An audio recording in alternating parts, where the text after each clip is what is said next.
स्वागत है आपका हमारे channel learn motion IAS academy में। आज हम एक नया पेपर डिस्कस करने वाले यूपीएससी का 2022 का प्रीलिम्स का पेपर। आज हम उसका डिस्कशन करने वाले वगैरह करेंगे। तो वीडियो चालू करने से पहले अगर आप चैनल पर नए होंगे तो प्लीज़ लाइक, शेयर और सब्सक्राइब करना ना भूलें, ताकि जब भी हम नए वीडियोस अपलोड करें तो आपको उसकी जानकारी जल्दी से जल्दी मिल जाए। तो चालू करते हैं आज के वीडियो को। तो फर्स्ट क्वेश्चन लेंगे हम। Rapid financing instrument and rapid credit facility are related to the provisions of lending by which one of the following?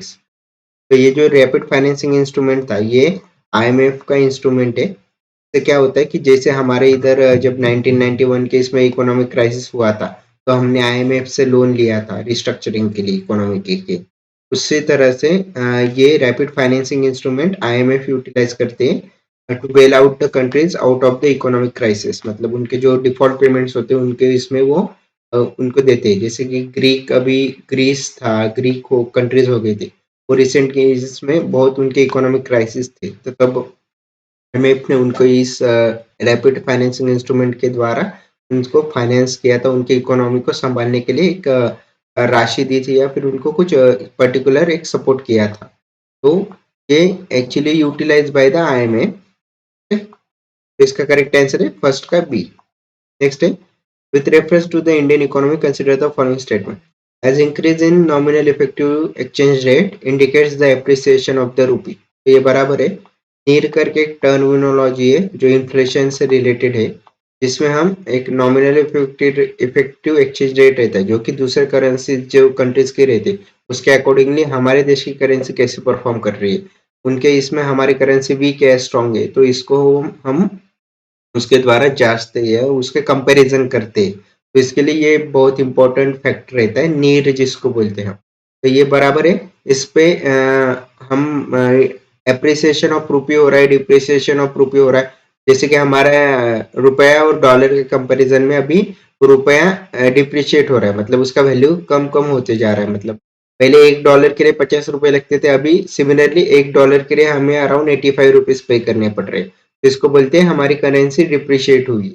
तो यही जिसको बोलते हैं वो डिप्रिशिएशन एप्रिशिएशन को कंपैरिजन करने के लिए नीड का इस्तेमाल हम करते हैं। नेक्स्ट है, an increase in the real effective exchange rate indicates an improvement in trade competitiveness. Okay, तो ये गलत स्टेटमेंट है एक्चुअली। जो नीड के साथ साथ एक और फैक्टर रहता है रीड करके, तो बोलते हैं real effective exchange rate. Real effective exchange rate के रहते हैं नीड माइनस डिप्रिसिएशन। तो जितना करेंसी का डिप्रिसिएशन होगा या फिर हमारे कंट्री में जितना डिप्रिसिएशन बढ़ता होगा या फिर उसका वैल्यू डिक्रीज होता होगा, तो उसको हम रियर केस में मेजर करते हैं। और rear actually most probably domestic case purpose के लिए यूज किया जाता है। जब भी हम उसमें डिप्रिसिएशन वगैरह ऐड करते हैं तो फॉर डोमेस्टिक पर्पज हो जाता है। मतलब रियर का मेजरली यूजफुलनेस है वो हमारे कंट्री के इंटरनल इकोनॉमी के लिए, कि भाई कितने चीजों का डिप्रिसिएशन हुआ होगा, कितनों का कॉस्ट बढ़ा है, कितनों का कम हुआ है। तो उसके लिए हम रियर का इस्तेमाल करते हैं, ना कि वो इंटरनेशनल के लिए हम उसको यूज नहीं करते, सिर्फ डोमेस्टिक के लिए यूज करते हैं। तो इसलिए ये सेकंड स्टेटमेंट उसका गलत है। थर्ड है, an increasing trend in domestic inflation related to inflation in other countries is likely to cause an increasing divergence between near and rear। तो ये बराबर है। जितना डिप्रिसिएशन वगैरह होगा तो उतना रियर और नियर का इसमें डिफरेंस बढ़ेगा। ओके, जितना ज्यादा डिप्रिसिएशन होगा उतने फिर रियर की वैल्यू कम होती जाएगी। तो इसलिए वो रियर और नियर के इसमें डिप्रिसिएशन का एक डिफरेंस रहता है, जो इसके ऊपर बेसिस पे हम उसको डिफाइन भी करते हैं। तो इसलिए थर्ड स्टेटमेंट बराबर है और इसका करेक्ट आंसर है ऑप्शन सी, 1 एंड 3 ओनली। ये इन्फ्लेशन रिलेटेड कंसेप्ट थी, ये आपको अगर पढ़ना होगा तो रमेश सिंह सर का इंडियन इकोनॉमी का बुक है, उसमें बहुत अच्छे से उन्होंने एक्सप्लेन किया है। तो ये एक बार वो पढ़ लेना वहां, ये कंसेप्ट ये वहां पे। Next question, with reference to the Indian economy consider following statement. If the inflation is too high, reserve bank of India is likely to buy government securities. तो ये गलत है। देखिए कैसे होता है, आरबीआई हमारी सेंट्रलाइज बैंक है और उसके नीचे फिर बहुत सारे प्राइवेटाइज बैंक है, आईसीआईसीआई हो गए, एसबीआई वगैरह हो गए। तो इसमें आरबीआई इनके जरिए मनी सप्लाई कैसे कंट्रोल करती है इकोनॉमी में, by the way of repo rate, उसके बाद रिवर्स रेपो रेट का आता है, और थर्ड है open market operation. Open market operation में क्या करती है वो, गवर्नमेंट सिक्योरिटीज वगैरह सेल आउट करती है। तो क्या होता है जब सपोज इन्फ्लेशन बढ़ जाता है मार्केट में, इन्फ्लेशन बढ़ने के कारण एक रहता है कि बाजार में बहुत ज्यादा मनी आ गया है या फिर पैसा आ गया है, तो उससे की वजह से क्या होता है कि लोग जिसको पैसा ज्यादा आ गया है लेकिन जो सप्लाई था फूड्स हो गया या फिर अदर इंस्ट्रूमेंट्स होंगे या फिर कोई अदर चीजें होंगी, उनका सप्लाई तो कांस्टेंट था, तो इसकी वजह से पैसा ज्यादा आ गया है, सप्लाई कम हो गया, तो इसकी वजह से उसके प्राइसेस इंक्रीज होते हैं। तो वो कंट्रोल करने के लिए ये क्या करती है फिर आरबीआई, आरबीआई गवर्नमेंट सिक्योरिटीज वगैरह सेल आउट करती है बाजार में। तो लेंडिंग कैपेसिटी जो रहती है बैंक्स की, प्राइवेटाइज बैंक की, वो कम हो जाती है, क्योंकि देखिए अगर आरबीआई ने गवर्नमेंट सिक्योरिटीज बेचे किसी को और प्राइवेटाइज बैंक ने मतलब सपोज आईसीआईसीआई ने वो खरीदे, तो आईसीआईसीआई वो गवर्नमेंट सिक्योरिटीज परचेस करेगी, उसके अगेंस्ट में कुछ पैसा आरबीआई को देगी। तो सपोज उसने 100 करोड़ की सिक्योरिटीज परचेस की, तो मतलब पहले आरबीआई के पास 1000 करोड़ हो था कुछ कैपिटल, वो उससे लेंडिंग करती थी, मतलब लोन देती थी। अभी उसने गवर्नमेंट सिक्योरिटीज परचेस कर ली, तो इसमें से 100 करोड़ इसके पास चले गए, तो मतलब आईसीआईसी के पास सिर्फ 900 करोड़ ही बचे। तो सिमिलरली ऐसे बहुत सारे बैंक्स होंगे जिनका वो कैपिटल डाइवर्ट करती खुद की तरफ, तो इनके पास पैसा कम होने के कारण ये लेंडिंग कम करेंगे, तो लोन कम देने के कारण लोगों के पास पैसा कम जाएगा, पैसा कम जाएगा तो अल्टीमेटली लोग ज्यादा परचेस नहीं करेंगे, और इस तरह से वो जो मनी सप्लाई है आरबीआई वो बाजार से सक आउट कर लेगी, मतलब खींच लेगी। तो ज्यादा पैसा होने के कारण लोग परचेस नहीं कर पाएंगे और ultimately it will come bring down the inflation, मतलब इन्फ्लेशन कम होगा उससे। तो ये एक स्ट्रेटेजी रहती है आरबीआई की to suck out the money और to lend out the money in the market. तो इन्होंने फर्स्ट स्टेटमेंट में क्या बोला था, if the inflation is too high reserve bank of India is likely to buy government security. ये गलत है, ये सेल करेगी, सेल करेगी तभी जो प्राइवेटाइज बैंक है उनका पैसा इनके पास आएगा। अगर ये बाय करेंगे उनसे प्राइवेटाइज बैंक से, तो ये ज्यादा पैसा सप्लाई कर रही है उन बैंक को। जो बैंक को सपोज आईसीआई को ज्यादा बैंक में पैसा मिल गया है, तो आईसीआईसीआई वो लेंडिंग ज्यादा करेगी, लेंडिंग ज्यादा करेगी मतलब लोगों के पास ज्यादा पैसे जाएगा, तो इससे इन्फ्लेशन फिर बढ़ेगा, वो कम नहीं होगा। तो इसलिए पहला स्टेटमेंट गलत है। Second statement, if the rupee is rapidly depreciating, RBI is likely to sell dollar in the market। तो ये बराबर है, जब भी हमारा पैसे की वैल्यू डिप्रिशिएट हो रही होती है, रुपया गिर रहा होता है, तो आरबीआई क्या करते हैं, जो फॉरेन चलन रहता है मार्केट में वो उनकी तरफ परचेस करने का ट्राई करती है, मतलब क्या करती है ज्यादा से ज्यादा फॉरेन चलन जो रहेगा मार्केट में वो परचेस कर लेती है, इसलिए शॉर्टेज हो जाता है। फिर ज्यादातर से फॉरेन डॉलर नहीं रहता है तो लोग ज्यादातर से रुपये की तरफ जाते हैं, फिर उससे अप्रिशिएट होती करेंसी। ये उनका एक way of controlling the depreciating of the rupee. Third है, if the interest rate in USA or European Union were to fall, that is likely to induce RBI to buy dollars। बराबर है, जब भी interest rate वगैरह decrease होते हैं foreign markets में, तो उससे क्या होता है कि एक थोड़ा सा क्या होता है हमारी कंट्रीज की जो रुपी वगैरह वो थोड़ा सा डिप्रिशिएट होना चालू करती है, लेकिन डॉलर एक हार्ड करेंसी जिसको ज्यादातर से लोगों का भरोसा है, तो वो अप्रिशिएट होना करती चालू करती है। तो उस केस में फिर आरबीआई भी वो परचेस कर लेती है ताकि हमारा जो रुपी है वो ज्यादा स्लाइड ना हो सके उसके अगेंस्ट में। थर्ड स्टेटमेंट भी बराबर है। इसका करेक्ट ऑप्शन है option B, 2 and 3 only. Next है, with reference to the G20 common framework, consider the following statement. It is an initiative endorsed by the G20 together with the Paris Club। ये बराबर है। और second है, it is an initiative to support low income countries with the unsustainable debt। तो ये भी बराबर था। एक्चुअली एक G20 का कॉमन फ्रेमवर्क नेटवर्क एक प्रोग्राम है जिसके वजह से क्या होता है कि जो लो इनकम कंट्रीज वगैरह उनको G20 सपोर्ट करती है उनके डेवलपिंग नीड्स में, इंफ्रास्ट्रक्चर कैपेबिलिटीज वगैरह वो बिल्डअप करने में मदद करती है ताकि वो ज्यादा से ज्यादा डेवलप हो पाए और उनका जो अनसस्टेनेबल डेब्ट होगा उसको कम करने के भी ट्राई करती है इस इनिशिएटिव के द्वारा। तो ये बराबर था दोनों स्टेटमेंट इस केस में। नेक्स्ट क्वेश्चन लेंगे, with reference to Indian economy, what are the advantages of inflation index bonds? Okay. Government can reduce the coupon rates on its borrowing by the way of IIB। बराबर है। IIB is provide protection to investor from uncertainty regarding inflation। तो ये भी बराबर है। The interest received as well as capital gains on IIB are non taxable। ये गलत है। देखिए कोई भी चीज हो, इधर आपके स्टॉक्स हो गए या फिर आपका रियल एस्टेट का कोई लैंड होगा या फिर कोई भी कैपिटल एसेट होगा, जब आप उसको ऊपर कुछ इंटरेस्ट या कुछ ले रहे, तो कुछ आपको मुनाफा हो रहा है, प्रॉफिट हो रहा है, तो उसके वजह से क्या होता है, जब प्रॉफिट होता है तो आपको टैक्स पे करना पड़ता है। जैसे कि हमारे स्टॉक्स में शॉर्ट टर्म टैक्स एक है और एलटीसीजी एक है। एलटीसीजी मतलब long term capital gains tax. तब जब आप एक साल के ऊपर अगर स्टॉक्स होल्ड कर रहे हो और उसके ऊपर प्रॉफिट मिल रहा है, तो उसके ऊपर फिर आपको एलटीसीजी लगता है। एलटीसीजी अराउंड 12.5% से लगता है। और एसटीटी मतलब शॉर्ट टर्म टैक्स मतलब क्या रहता है कि जब आप एक साल के अंदर ही स्टॉक्स बेच रहे हो और उसपे जो प्रॉफिट हो रहा है उस पर एसटीटी लगता है, उस पर 20% टैक्स लगता है। तो जो भी एक ध्यान में रखिए, कोई भी एसेट होगा जो आप बेच रहे हो जिससे कुछ मुनाफा हो रहा है आपको, तो उसके ऊपर टैक्स लगता ही लगता है। वो विदाउट टैक्स वो गवर्नमेंट का सोर्स ऑफ इनकम है, वो गवर्नमेंट कैसे छोड़ेगी। इसलिए थर्ड स्टेटमेंट ऑलवेज रॉन्ग।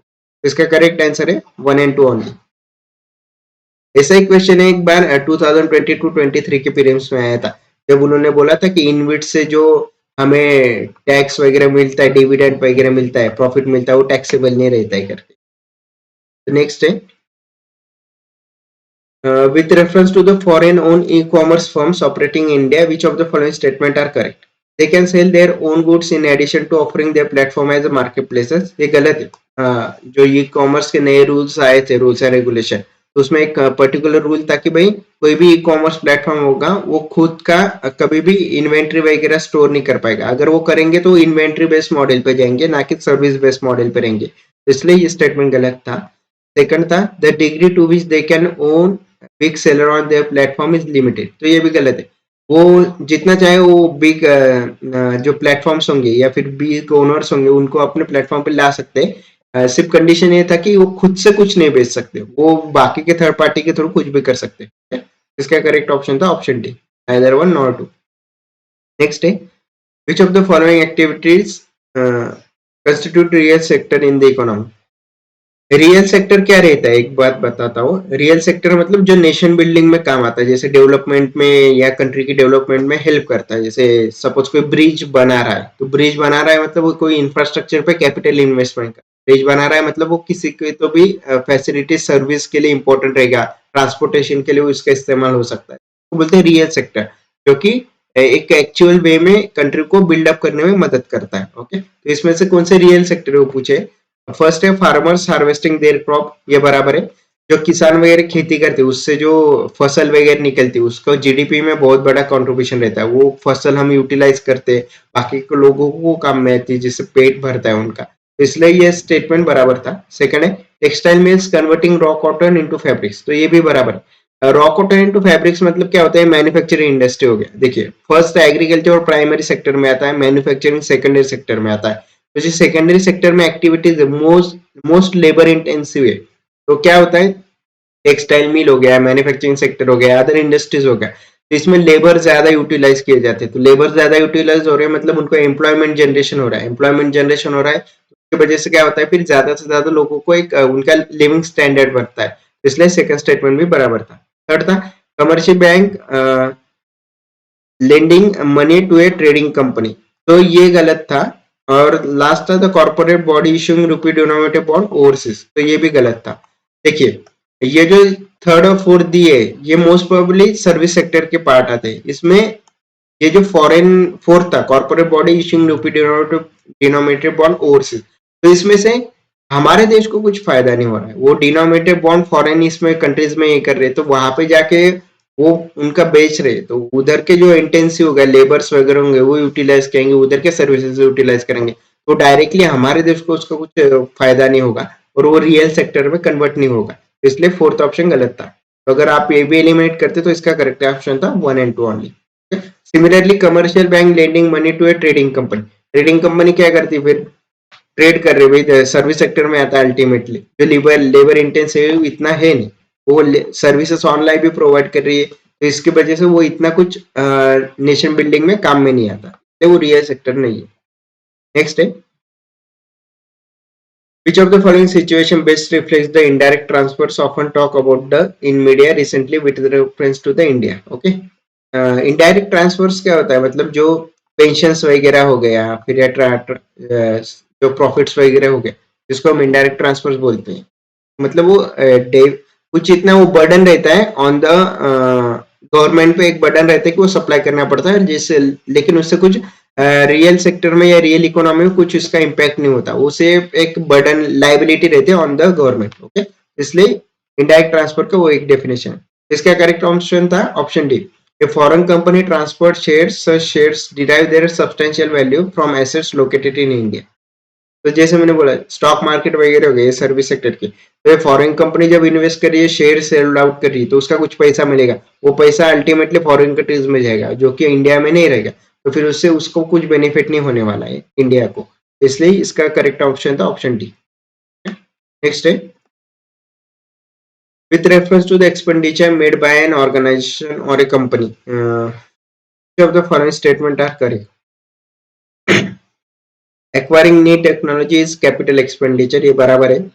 उसके बाद है debt financing is considered capital expenditure while equity financing considered as a revenue expenditure, ये गलत है। ओके, क्या करेक्ट ऑप्शन है? ऑप्शन है one only. Debt financing actually ये रेवेन्यू एक्सपेंडिचर हो जाता है। Okay, debt financing revenue expenditure है, और जो इक्विटी फाइनेंसिंग है वो कैपिटल एक्सपेंडिचर। इक्विटी मतलब जो स्टॉक्स वगैरह परचेस करते हो, तो वो एक क्या बोलते हैं उसको, कैपिटल एक्सपेंडिचर है। इसलिए उसका करेक्ट ऑप्शन है ऑप्शन वन। नेक्स्ट है, with reference to Indian economy, consider the following statement. A share of the household financial savings goes towards the government borrowing. Okay, ये बराबर है।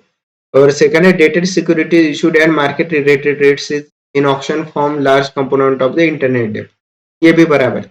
जो हम क्या बोलते हैं सेविंग्स करते हैं, हमारे जो हाउस होल्ड में मिडिल क्लास फैमिली में बहुत सारे लोग सेविंग करते हैं, बैंक में उसका पैसा रहता है, तो ये जो पैसा वगैरह रहते हैं वो क्या करते हैं, बैंक किसी को लेंड करते हैं, लोन वगैरह देते हैं, तो इसलिए गवर्नमेंट बॉन्डिंग्स केस में भी वो पैसा जाता है जो कि हमारे हाउस होल्ड फाइनेंशियल सेविंग्स रहते हैं। इसलिए फर्स्ट ऑप्शन करेक्ट था।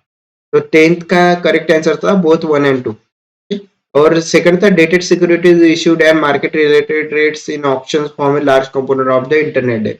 ओके, तो ये कैसे डेटेड सिक्योरिटीज कैसे रहता है? सिक्योरिटीज की कंसेप्ट क्या रहती है भाई, कोई तो कंपनी आपको एक सिक्योरिटीज बेच है, मतलब एक पीस ऑफ पेपर रहता है जिसपे एक लिखा रहता है, बॉन्ड रहता है कि भाई इस तारीख तक आप इसको होल्ड करोगे तो इसके बदले में हम इतना इतना आपको इंटरेस्ट देंगे या पैसा देंगे। तो वो इंटरनेट डेप के इसमें बहुत बड़ा एक फैक्टर है हमारे इंडिया में। नेक्स्ट है,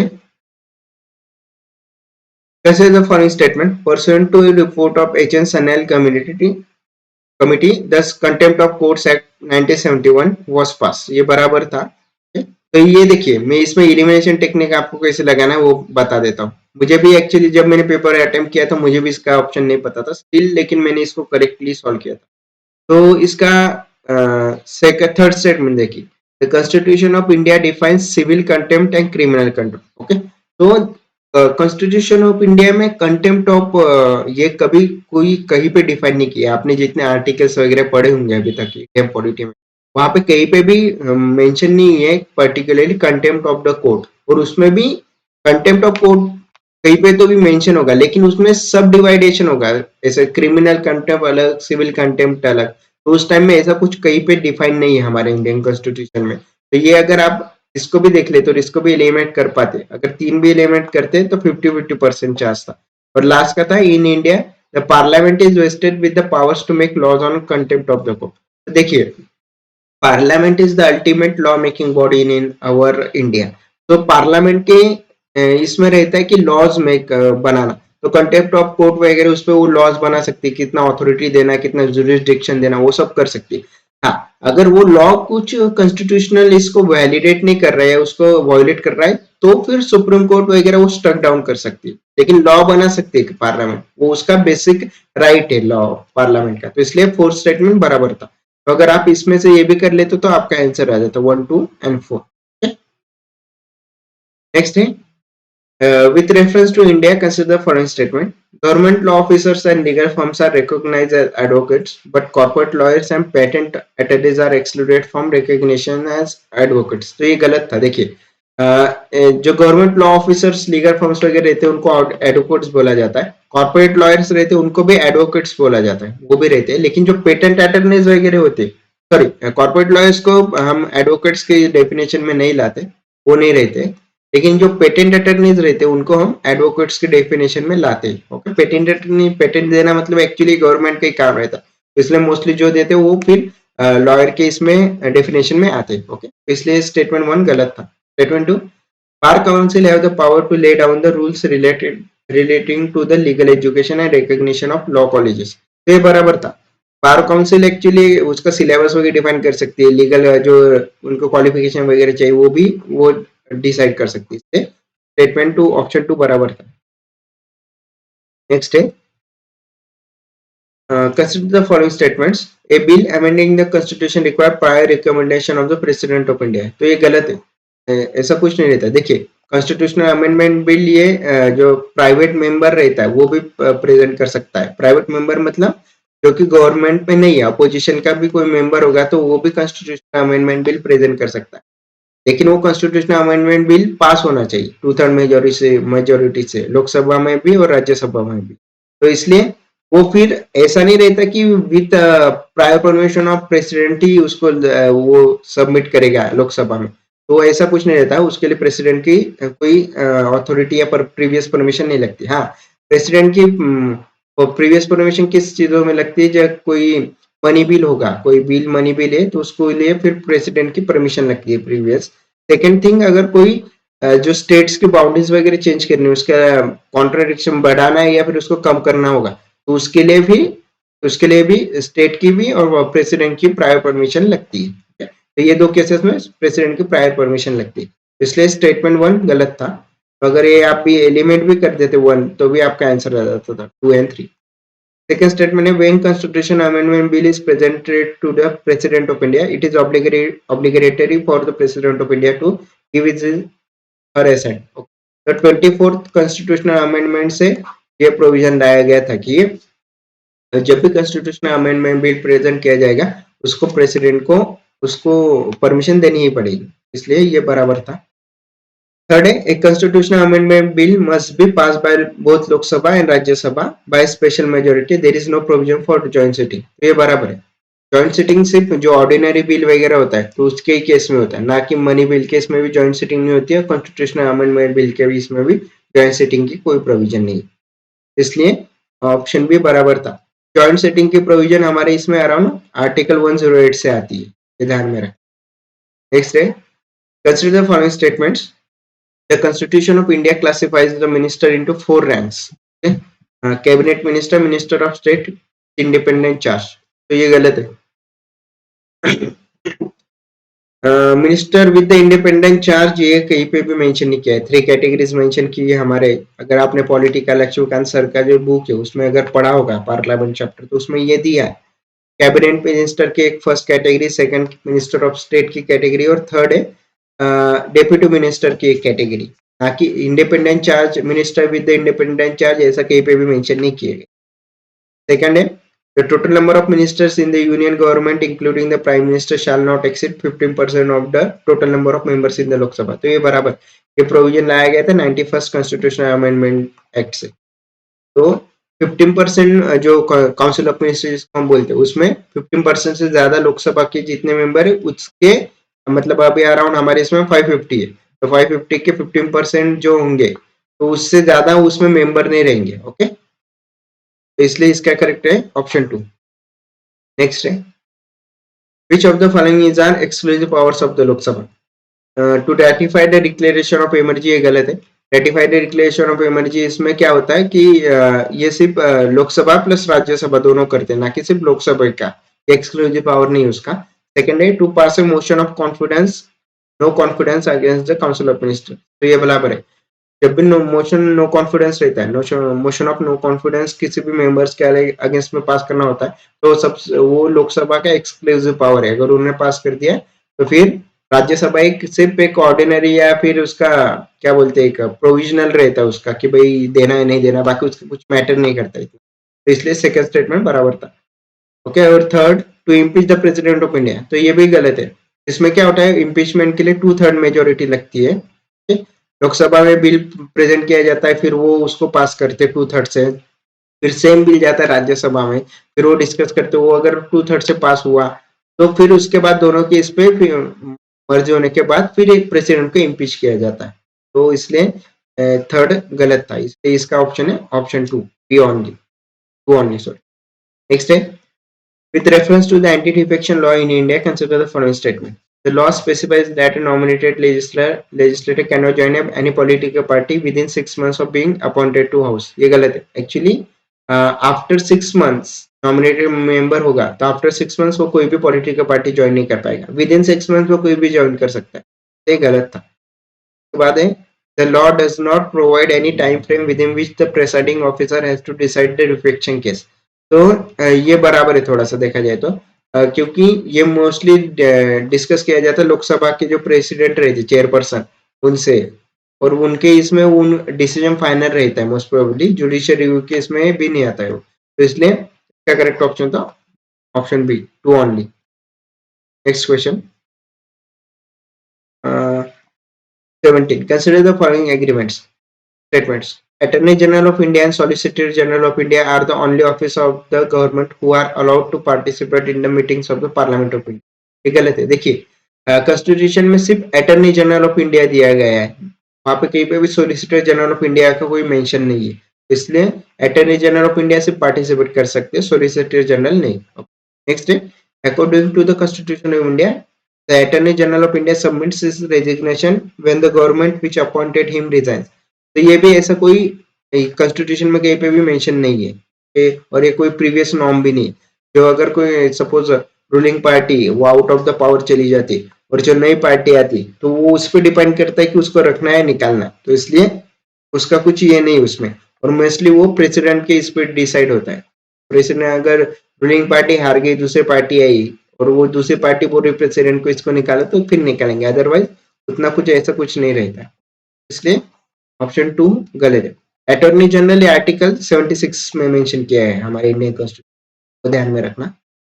नेक्स्ट है, with reference to the writs issued by the court of India consider the following statements. तो रिट्स क्या है, कौन कौन से रिट्स है हमारे इसमें इश्यूड मतलब दिए गए, मैंडेमस एक है, उसके बाद है क्यो वारंटो एक है, हैबियस कॉर्पस एक है, के बाद है प्रोहिबिशन एक है, और सर्चोरी एक है। ये 5 रेट्स है हमारे आर्टिकल 32 में मेंशन किए गए।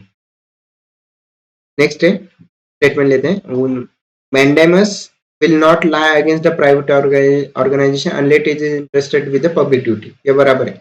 मैंडेमस से सिर्फ गवर्नमेंट इसके अगेंस्ट में लगता है कि भाई आपको किस अथॉरिटी में या उसको ऑर्डर देता है कोई कोर्ट होगा या फिर कोई, या आप आपके ड्यूटी अच्छे से करो, जो आपको प्रिस्क्राइब टास्क दिए वो अच्छे से परफॉर्म करो, एक विद इन सर्टेन बाउंड्री में परफॉर्म करो, तो उस टाइम में मैंडेमस का इस्तेमाल किया जाता है। तो वो सिर्फ गवर्नमेंट एंटिटीज के लिए रहता है, प्राइवेट के लिए कोई ये नहीं उसका, तो इसलिए बराबर है।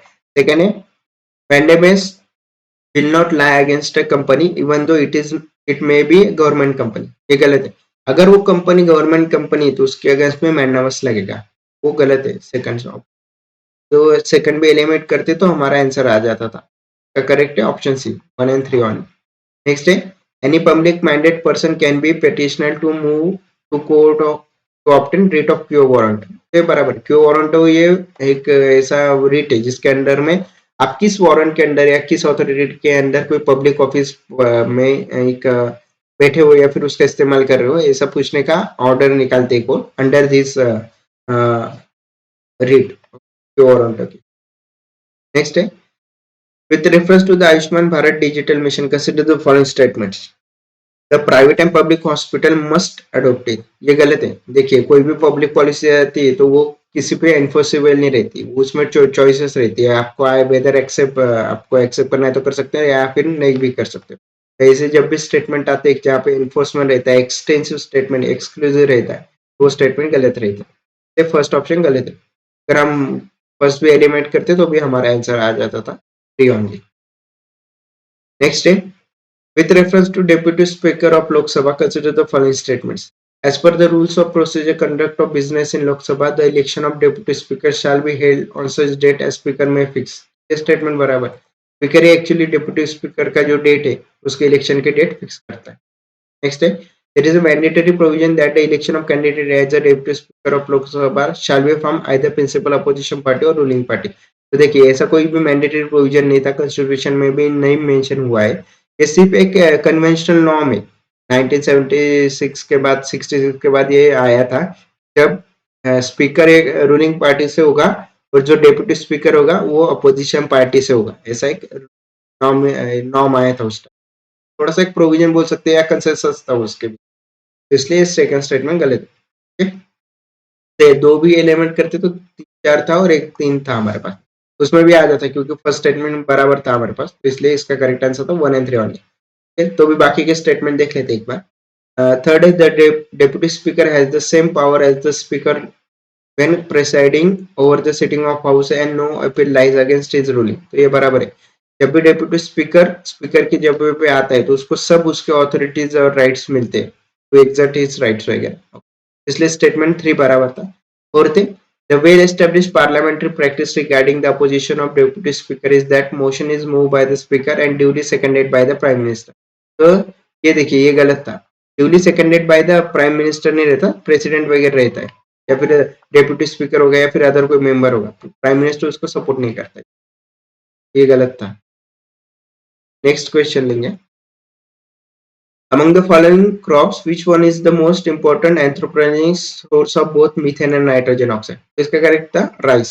जो हम राइस की कल्टीवेशन करते हैं बंगाल वगैरह साइड में बहुत होता है, या फिर कोकन साइड में वगैरह राइस कल्टीवेशन ज्यादा होता है, तो उससे क्या होता है एंथ्रोपोजेनिक इफेक्ट होता है, उससे मीथेन वगैरह ज्यादा, मीथेन और नाइट्रोजन ऑक्साइड ये जो गैसेस है वो हवा में ज्यादा रिलीज होता है, और मीथेन एक्चुअली एक ग्लोबल वार्मिंग गैस है जो कि अर्थ का टेम्परेचर बढ़ाने में मदद करता है, इसलिए इसका करेक्ट आंसर था राइस।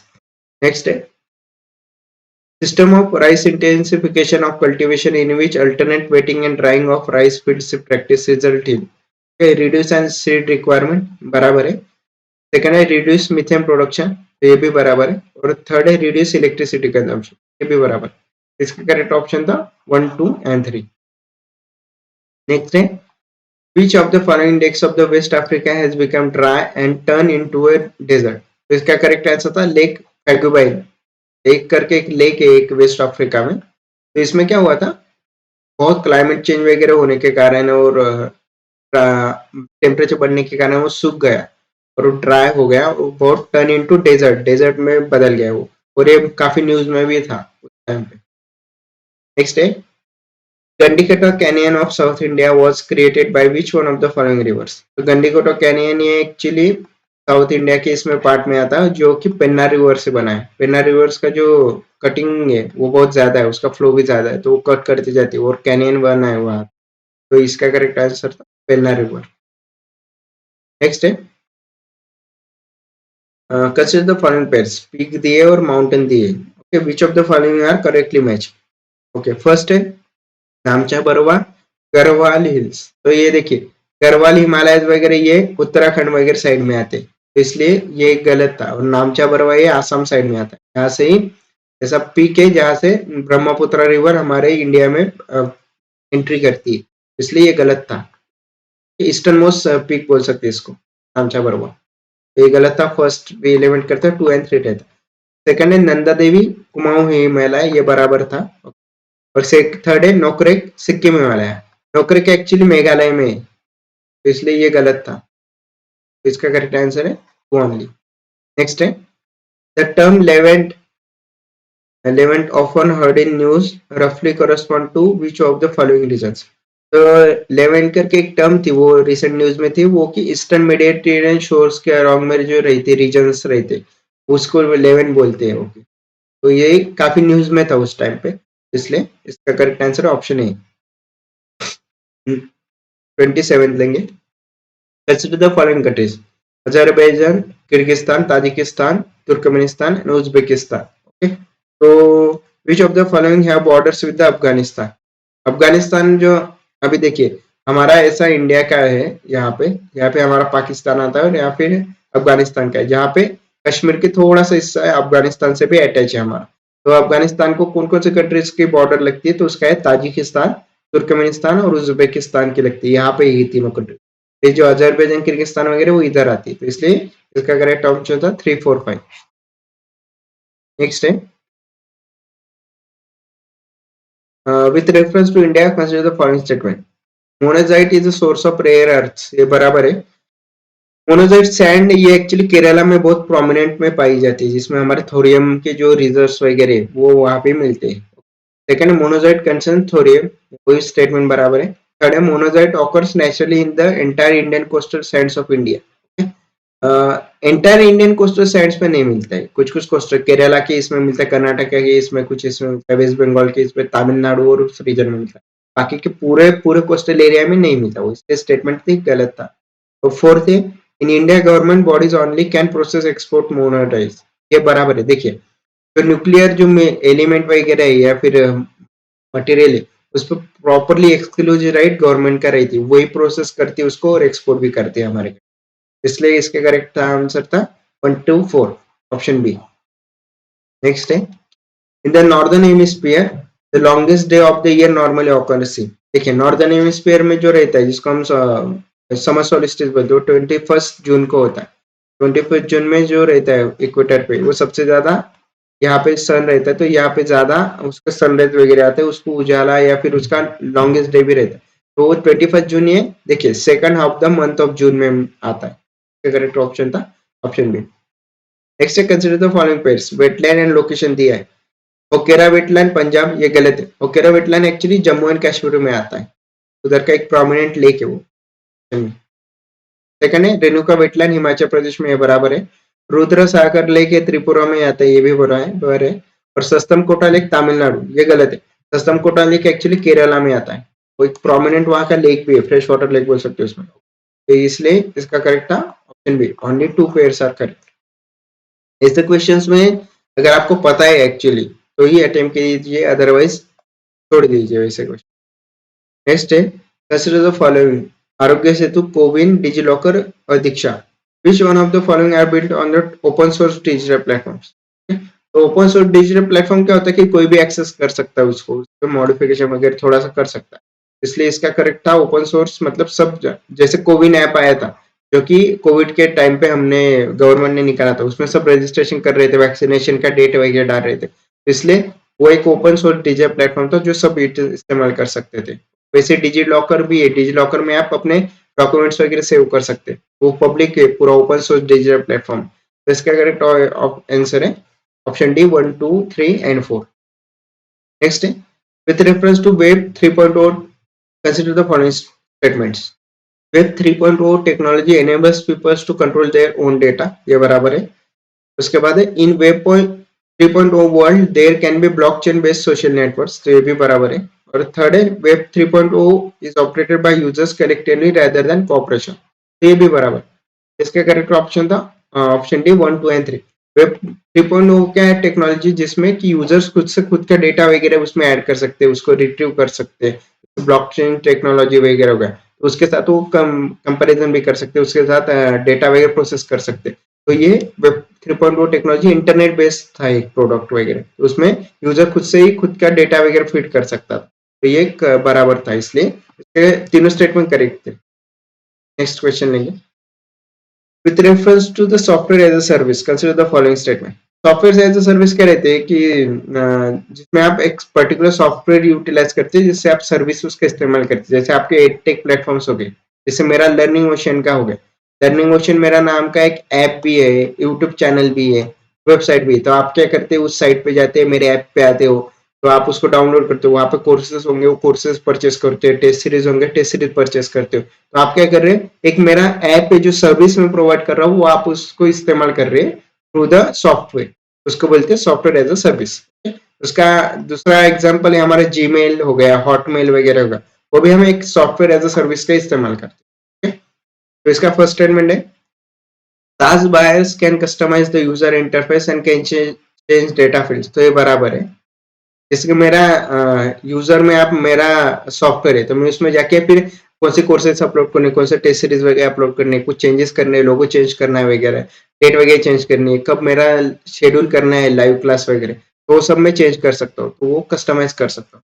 सेकंड है SaaS users can access their data through their mobile devices, जैसे कि आपको पता लर्निंग ओशन मेरा ऐप है, आप वो ऐप डाउनलोड कर सकते हो, आप यूजर्स हो, आप मेरे कोर्सेज परचेस कर सकते हो, टेस्ट सीरीज देख सकते हो, सॉल्व कर सकते हो, तो वो आप यूजर के इसमें एक्सेस भी कर सकते हो, तो बराबर है second statement. The statement Outlook, Hotmail, Yahoo mail are forms of SaaS, तो ये भी बराबर, जैसे मैंने जीमेल का भी एग्जांपल दिया आपको, तो हॉटमेल हो गया, याहू हो गया, ये सब भी सास के एग्जांपल, इसलिए इसका करेक्ट है ऑप्शन डी 1, 2 एंड 3। उसके बाद next question, which one of the following statement best reflect the idea behind the fractional orbital bombardment system often talk about media. Okay, तो फ्रैक्शनल बम्बार्डमेंट क्या था, एक्चुअली हमारा जो अर्थ का ऑर्बिट था, लो अर्थ ऑर्बिट जिसको बोलते हैं, ठीक है, तो उसमें हम सैटेलाइट वगैरह होंगे, अगर वो मतलब डिसमिस हो गया होगा या काम नहीं कर रहा होगा, तो उसको फिर बम्बार्डमेंट करके उसको डिस्ट्रॉय करना होता है। उस टाइम में हम मिसाइल वगैरह स्टेबल ऑर्बिट में पुट करते, लो अर्थ ऑर्बिट जिसको बोलते हैं, तो उसके बाद डिऑर्बिट करते फिर सैटेलाइट को, बोलते हैं fractional bombardment system. Correct option था ऑप्शन सी। उसके बाद है, which one of the following is the context in which the term qubit is mentioned। qubit actually quantum bit रहता है, जिसमें दोनों साइमल्टेनियसली पोजीशन में वो कोई भी सब्सटेंस रहता है वो एग्जिस्ट करता है 1 एंड 0 में, तो उसको बोलते हैं हम क्यूबिट, तो क्वांटम कंप्यूटिंग में वो इस्तेमाल होता है। नेक्स्ट है, consider the following communication technologies: closed circuit television, radio frequency identification and wireless area local area network। Which of the above are considered short range device technologies। तो ये जो तीनों दिए, ये सब तीनों के तीनों शॉर्ट रेंज में है। जैसे कि हम वाईफाई वगैरह यूज करते हैं, लैन वगैरह रहता है हमारा, वो शॉर्ट रेंज डिवाइस है, जिससे हमें इंटरनेट कनेक्टिविटी होती है, वाईफाई कनेक्टिविटी देते हैं, तो इसलिए ये तीनों के तीनों इसमें आता है। क्लोज सर्किट हो गया, रेडियो फ्रिक्वेंसी आइडेंटिफिकेशन, RFID जिसको बोलते हैं, जो हम स्कैन करते हैं, अभी हमारा टोल पे जो हम स्कैनर लगाते हैं, तो वो भी हम इसमें वो टेक्नोलॉजी यूज करते हैं, तो सब के सब शॉर्ट वेव टेक्नोलॉजीज।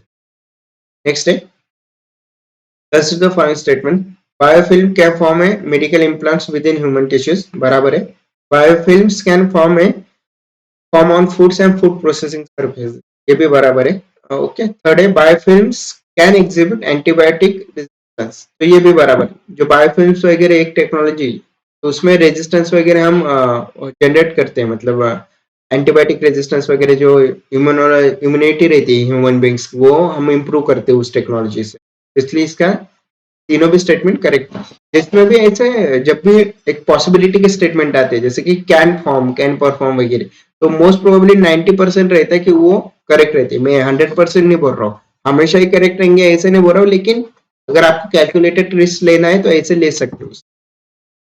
नेक्स्ट है, consider the following statement with respect to the probiotics। okay, probiotics are made of both bacteria and yeast, ये बराबर है। okay? नेक्स्ट है, the organisms in probiotics are found in foods we ingest but they do not naturally occur in our gut, तो ये गलत है। देखिए, जो प्रोबायोटिक के बैक्टीरिया वो दही में रहते हैं, हमारे इंटेस्टाइन में रहते हैं, जिससे हमारे डाइजेशन में हेल्प होती है बहुत सारी इसमें, इसलिए वो हमारे इंटेस्टाइन में हमारे ऑर्गन्स और जो इंटरनल जो ऑर्गन्स रहते हैं उसमें फाउंड आउट होते हैं, तो ये सेकंड स्टेटमेंट गलत है। थर्ड है, probiotics help in digestion of milk sugar, तो ये बराबर था। इसका करेक्ट आंसर है ऑप्शन सी 1 एंड 3। हमारे जो कर्ड में जो बैक्टीरिया रहते हैं, सिमिलरली मिल्क में भी कुछ कुछ जो डाइजेशन रहता है उसमें सुक्रोज वगैरह रहते हैं, शुगर्स रहती है, उनके डाइजेशन में वो बैक्टीरिया हेल्प आउट करते हैं उनका डिग्रेडेशन करने में, इसलिए इसका करेक्ट आंसर था ऑप्शन सी। नेक्स्ट है, in the context of vaccines manufactured to prevent कोविड-19 pandemic, consider following statement. The Serum Institute of India produced COVID-19 vaccine named Covishield using mRNA platform, तो ये गलत है। उन्होंने mRNA प्लेटफॉर्म नहीं use किया था, तो जो उन्होंने एक tRNA बोलते हैं जिसको, मतलब उनकी अलग ही टेक्नोलॉजी थी एक जो उन्होंने यूटिलाइज की थी, mRNA प्लेटफॉर्म पे वो बेसिस नहीं, तो वो अगर भी आप, मतलब मैं मोस्टली रिसेंटली न्यूज में था क्योंकि उस टाइम पे कोविड का टाइम चल रहा था और मतलब वैक्सीन वगैरह रिलीज की गई थी उन्होंने, उस टाइम पे वो टेक्नोलॉजी थोड़ा सा रिसेंट न्यूज में थी। अगर ऐसे क्वेश्चंस आए तो मोस्ट प्रोबेबली गिव इट, क्योंकि ये पता है तो पता है, अदरवाइज नहीं पता है, ऐसी बात है, इनको यहाँ पे गेस भी नहीं कर सकते थे आप। नेक्स्ट है,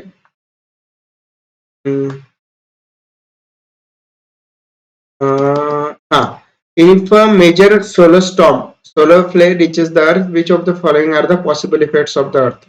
ओके, तो ये रिसेंट न्यूज में था क्योंकि नासा ने डिस्कवर किया था कि सोलर फ्लेयर्स वगैरह बहुत ज्यादा सन पे प्रोड्यूस हो रही थी, वो सोलर फ्लेयर्स आने के चांसेस थे अर्थ पे, जो कि बहुत हार्मफुल रहते थे। इसकी वजह से वो रिसेंट न्यूज में आया था। इसके क्या बोला था कि इसके इम्पैक्ट्स क्या होंगे, effects on the earth. Okay, इसमें जो एक देखिए ओके, पावर ग्रिड सुना, हाँ, ये जो सेकंड ऑप्शन था, tsunamis could occur at equator region, ये गलत था। एक्चुअली सुनामीज ऑकर हो सकते थे, लेकिन वो पोलर रीजन पे ज्यादा उसका इफेक्ट होता था, ना कि इक्वेटर रीजन। तो अगर आप ये भी कुछ सेकंड ऑप्शन अगर आपको पता होता, थोड़ा सा टेक्निकल थे, इससे भी पढ़ते, तो आपका ऑप्शन आ जाता था। 13467।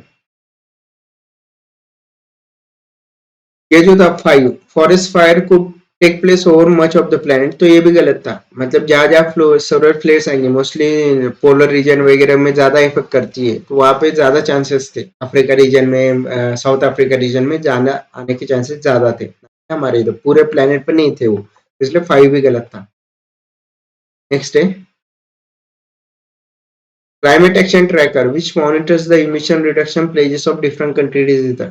ओके, तो ये भी रिसेंट न्यूज में था। ये डेटाबेस मैनेजमेंट एक सॉफ्टवेयर था, created by the coalition of research organisation.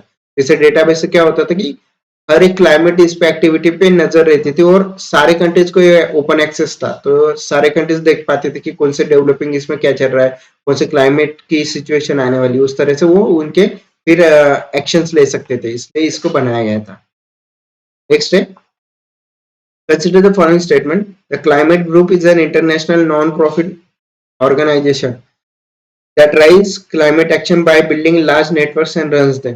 तो ये बराबर था। The international energy agency in partnership climate group launch global initiative EP100, ये भी बराबर था। EP100 brings together leading companies committed to driving innovation in energy efficiency and increasing competitiveness while delivering on emission reduction goals. तो ये third statement बराबर था। Okay, fourth भी बराबर था कि सम Indian companies are members of PP100, तो ये भी बराबर था। 3 और 4 जिसमें आपको मिल रहे थे वो आप सिलेक्ट कर सकते थे, तो अभी 2 ऑप्शन थे। तो लास्ट वाला था the international energy agency is the secretariat to the under two कोalition, तो ये गलत था।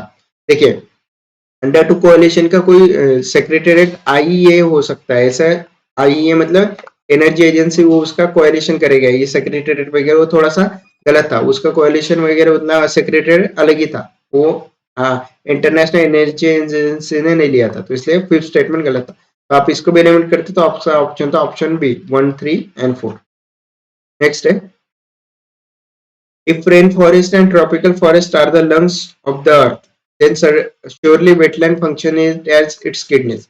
Which one of the following functions of the wetland base reflects the above statement? Okay, तो देखिए, किडनी का फंक्शन बेसिक क्या रहता है कि जो हमारे इसमें जो हार्मफुल बैक्टीरिया वगैरह रहते हैं, एलिमेंट्स रहते हैं, उसको फिल्टर आउट करता है, और वो जो हार्मफुल एलिमेंट्स होंगे उसको डाइजेस्टिव सिस्टम के थ्रू बाहर फेंकता है, और जो इंपॉर्टेंट एलिमेंट्स होंगे उनको पास थ्रू करता है ब्लड में। इसलिए किडनी का फंक्शन फिल्ट्रेशन का था, ये हमें पता था। तो इसका अगर लास्ट ऑप्शन आप चेक करोगे, option D, aquatic plant observes heavy metal and excess nutrients. Okay, तो ये गलत, उसका था गलत, मतलब सही था, मतलब वो एब्सॉर्ब करते हेवी मेटल्स वगैरह, जैसे हमारे ब्लड में वगैरह हो गया, या फिर जो हम ड्रिंक्स वगैरह लेते हैं उसमें भी बहुत सारे एक्सेसिव हेवी मेटल्स वगैरह रहते हैं, हार्मफुल मेटल्स रहते हैं, उसको फिल्टर आउट करता है, और अच्छे अच्छे जो मतलब जो बॉडी को यूटिलाइज होने वाले प्रोडक्ट्स है उनको पास आउट करता है, और जो बाकी के होंगे उनको ब्लॉक करता है। तो वही सिमिलर केस ऑप्शन डी में हो रहा था, तो इसका करेक्ट ऑप्शन था ऑप्शन डी। नेक्स्ट है in the context of the WHO air quality guidelines consider the following statement: the 24-hour mean of PM 2.5 could not exceed 15 microgram meter cube. Annual mean PM of 2.5 should not exceed 5 microgram meter cube. इसका कुछ पता नहीं था हमें, तो ये थोड़ा सा बाद में देखते थे। सेकंड स्टेटमेंट था in a year the highest level of ozone pollution occur during the periods of the increment in the, ये गलत था। थर्ड था PM10 can penetrate the lungs barrier and enter the blood stream, ये गलत था। देखिए, PM10 particle रहते हैं वो हमारे लंग्स के इसको पेनिट्रेट करते हैं, लेकिन लंग्स का जो एरिया रहता है, मस्कुलर एरिया, वो उसमें फंस जाते हैं, उसमें ही रहते। PM2.5 जो रहते हैं वो हमारे लंग्स को पेनिट्रेट करते हो, ब्लड स्ट्रीम में एंटर कर सकते हैं, इसलिए वो बहुत डेंजरस रहते हैं, जिसको कार्सिनोजेनिक इफेक्ट भी बोलते हैं। वो उसके लिए कैंसर के लिए बहुत क्या बोलते हैं, रिस्पॉन्सिबल भी रहते हैं। थर्ड स्टेटमेंट हमारा इधर गलत था, अगर इसको हम लिमिट करते तो हमारे पास था 1 and 4 only and 1 and 2 only, okay. और 4 था excessive ozone in the air can trigger asthma, तो ये बराबर था, तो इसका करेक्ट आंसर था fourth, 1 and 4 only, second option. Next है, with reference to Gucci sometimes mentioned in news, consider the following statement. It is a fungus, it grows in the some Himalayan forest area, और last था it is commercially cultivated in the Himalayan foothills of the north eastern India, तो ये गलत था, उसको commercially cultivation का permission नहीं मिला है अभी तक, तो इस थर्ड स्टेटमेंट गलत था। और वो फंगस की प्रजाति वो बराबर था, और जो हिमालयन के फॉरेस्ट एरिया, सम फॉरेस्ट एरिया वहां पे वो उगता है, तो ये भी बराबर था, तो इसका करेक्ट था ऑप्शन सी 1 and 2। नेक्स्ट है, with reference to the polyethylene tetrafilate, the use of which is the widespread in our daily lives. Consider the following statements. Its fibers can be blended with the wool and cotton fibers to reinforce their properties. तो ये बराबर था। Second statement, containers made of it can be used to store any alcoholic beverage. ये गलत था। कोई भी alcoholic beverage नहीं हम उसको स्टोर कर सकते, मोस्ट प्रोबेबली करते नहीं, क्योंकि वो बहुत पतला रहता है, वो स्टोर करेंगे तो थोड़ा सा अल्कोहलिक में क्या रहता है, थोड़ा डिग्रेड करता है वो, तो वो फिर माइक्रो प्लास्टिक उसमें जाने के इसलिए उसके चांसेस रहते हैं, इसलिए उसको हम नहीं यूटिलाइज करते। थर्ड है, bottles made of it can be recycled into other products, तो ये बराबर था, ओके। थर्ड ऑप्शन बराबर था। और फोर्थ है, articles made of it can be easily dispose of by incineration. Incineration मतलब जहाँ पे जलाते, जलाने के प्रोसेस में क्या होता है, प्लास्टिक को जलाएंगे तो बहुत हार्मफुल गैसेस निकलती है, और जो कि ओजोन और डिग्रेडेशन में रहता है, फिर ग्लोबल वार्मिंग के लिए रिस्पॉन्सिबल रहते हैं, तो इसलिए फोर्थ ऑप्शन जो रहता है वो गलत था, इसलिए इसका करेक्ट था 1 and 3। उसके बाद 47 है, विच one of the following is not a bird. First है गोल्डन महसिर, तो ये बराबर था, गोल्डन महसिर एक्चुअली एक फिश की एक प्रजाति है, ना कि कोई बर्ड की प्रजाति है, इसलिए करेक्ट आंसर था option A golden mahseer. Next है, which of the following are the nitrogen fixing plants. Nitrogen fixing plants, एक नाइट्रोजन साइकिल रहता है हमारे इसमें, तो जो एयर में नाइट्रोजन रहता है वो एलिमेंटल नाइट्रोजन रहता है, जो कि प्लांट्स नहीं ले सकते, नाइट्रोजन एलिमेंटल नाइट्रोजन को उसके NO2 NO3 में कन्वर्ट करना पड़ता है, जिसके बाद वो जो हमारी मिट्टी वगैरह रहती है उसमें डिजोल्व होता है, और through that the plant can take it, okay. तो ये एक नाइट्रोजन साइकिल में कौन से प्लांट्स हेल्प करते हैं, तो इसका देखिए स्पिनेच जो था वो नहीं करता, ये अगर आपको पता होता, पढ़ा होता, मतलब शंकर आयस जी के जो बुक है उसमें दिया था, और रिसेंट मतलब PT 365 था उसमें भी दिया गया था, तो इसलिए इसका करेक्ट आंसर था 134। नेक्स्ट है, अभी देखिए ये जो दो क्वेश्चन थे, एक था बायोरॉक टेक्नोलॉजी और दूसरा था मियावाकी मेथड, ये जब 2022 का पेपर आया था, तो ये करंट अफेयर्स था अराउंड 2020-21 के इससे आए थे, मतलब 2 साल पीछे के करंट अफेयर्स उस टाइम पे पूछ लिए थे, तो जब आप पढ़ते हो तो सिर्फ 1 साल के करंट अफेयर मत पढ़िए, उसके पीछे का भी करंट अफेयर्स पढ़िए। तो 49 है, biorock technology is talk about in which of one of the following situations. तो बायोरॉक टेक्नोलॉजी क्या रहती है कि जैसे कोरल रीफ्स रहते वो डिग्रेड हो रहे थे, उनका मतलब वो क्या बोले मर रहे थे, तो उसके लिए उन्होंने एक ये टेक्नोलॉजी डिस्कवर की थी, जैसे रॉक रहता है तो उस पर कोरल रीफ का फिर से रिजनरेशन कर रहे थे, उसको बढ़ावा दे रहे थे, तो इसका करेक्ट आंसर था restoration of the damage coral reefs. Australian का ग्रेट बैरियर रीफ है, वहां पे ये टेक्नोलॉजी यूज हुई थी। नेक्स्ट है 50, the Miyawaki method is well known for. Miyawaki method ये भी रिसेंट न्यूज में था, और वो एनवायरनमेंट के करंट अफेयर्स होते थे उसमें कवर भी किया था, तो मोस्ट प्रोबेबली जो अर्बन डेंस फॉरेस्ट था उससे रिलेटेड था, तो ये था इसका correct option C, creation of mini forest in urban areas, उसके लिए बहुत फेमस था। नेक्स्ट है, in the government of India act 1919 द फंक्शन ऑफ provincial governments were divided into reserve and transport subjects. Which of the following were treated as the reserve subjects? तो ये जो सेकंड ऑप्शन था लोकल सेल्फ गवर्नमेंट, ये transport subject था, ये प्रोविंशियल इसमें दिया गया था, मतलब कुछ एक पार्लियामेंट है उनका, एक विधानसभा जैसा रहता था, उस पर कुछ वोटिंग होती थी, और वो मतलब रिस्पॉन्सिबल थे टूवर्ड्स दैट पार्लियामेंट, इसलिए ये सेकंड ऑप्शन गलत था, तो आप ए भी एलिमेंट कर पाते थे, तो भी आपका correct answer option C 1 3 and 4। Next है, in medieval India the term fanam refers to. Fanam मतलब एक जो त्रावणकोर रीजन था ना, उस टाइम पे वो मेडिवल इंडिया में यूटिलाइज करते थे, और एक कॉइन था। कॉइन मतलब करेंसी थे जिसका ट्रांजेक्शन पर्पस के लिए इस्तेमाल किया जाता था। नेक्स्ट है, consider the following freedom fighters. Barindra Kumar Ghosh, जोगेश चंद्र चटर्जी और Ras Behari Bose. Which of the following was were actively associated with the Ghadar party. Okay, Barindra Kumar Ghosh ये युगांतर वगैरह जो थी कमिटी उससे मतलब रिलेटेड थे। जोगेंद्र चंद्र चटर्जी अनुशीलन समिति से रिलेटेड थे, इसलिए ये भी गलत था। रास बिहारी बोस जो थे वो गदर पार्टी से रिलेटेड थे, इसलिए इसका करेक्ट था ऑप्शन डी। रासबेरी बोस ने जो गदर रिवोल्ट था 1930 का, उसमें पार्टिसिपेट किया था, लेकिन वो सक्सेसफुल नहीं हुआ।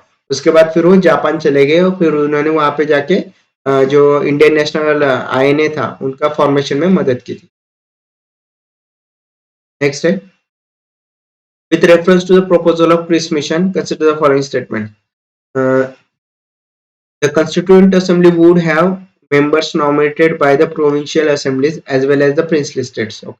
ये गलत था। देखिए, जो कंस्टिट्यूएंट असेंबली था कैबिनेट मिशन में, क्रिस मिशन में, उसमें कैसा प्रोविजन था कि जो कंस्टिट्यूएंट असेंबली होंगे उसमें जो प्रोविंशियल असेंबलीज होंगे उनसे इलेक्टेड जाएंगे, लेकिन जो प्रिंसली स्टेट्स रहेंगे वो नॉमिनेटेड करेंगे।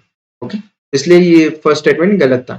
सेकंड स्टेटमेंट था, any province which is not prepared to accept the new constitution would have the right to sign a separate agreement with Britain regarding its future status. ये बराबर था। यही एक provision थी जिसके कारण क्रिस मिशन का जो प्रपोजल तो एक्सेप्ट नहीं हुआ था, क्योंकि वो सेपरेटेशन के टेंडेंसी उन्होंने इस क्लॉज में मेंशन की थी। तो इसकी वजह से कांग्रेस ने भी इसको रिजेक्ट कर दिया था। तो इसलिए इसका करेक्ट ऑप्शन है B, two only. With reference to Indian history, consider the following texts. Nettipakarana, Parishishta Parvan, Avadana Shataka and Trishashtilakshana Mahapurana. इसका करेक्ट आंसर था ऑप्शन बी, 2 and 4 ओनली। जो 2 and 3 4 है ये जो थे इंडियन हिस्ट्री में जैनिज्म से रिलेटेड टेक्स्ट थे। जो फर्स्ट था नेतिपकरण और फोर्थ त्रिशस्तिकरण महापुराण, ये सब महायान बुद्धिज्म से रिलेटेड टेक्स्ट थे। तो इसका करेक्ट आंसर है option B, 2 and 4 only. Next है, with reference to Indian history consider the following pairs: historical person and known for। Aryadeva Jain scholar, ये गलत है, ये बुद्धिस्ट स्कॉलर थे ना कि जैन स्कॉलर थे।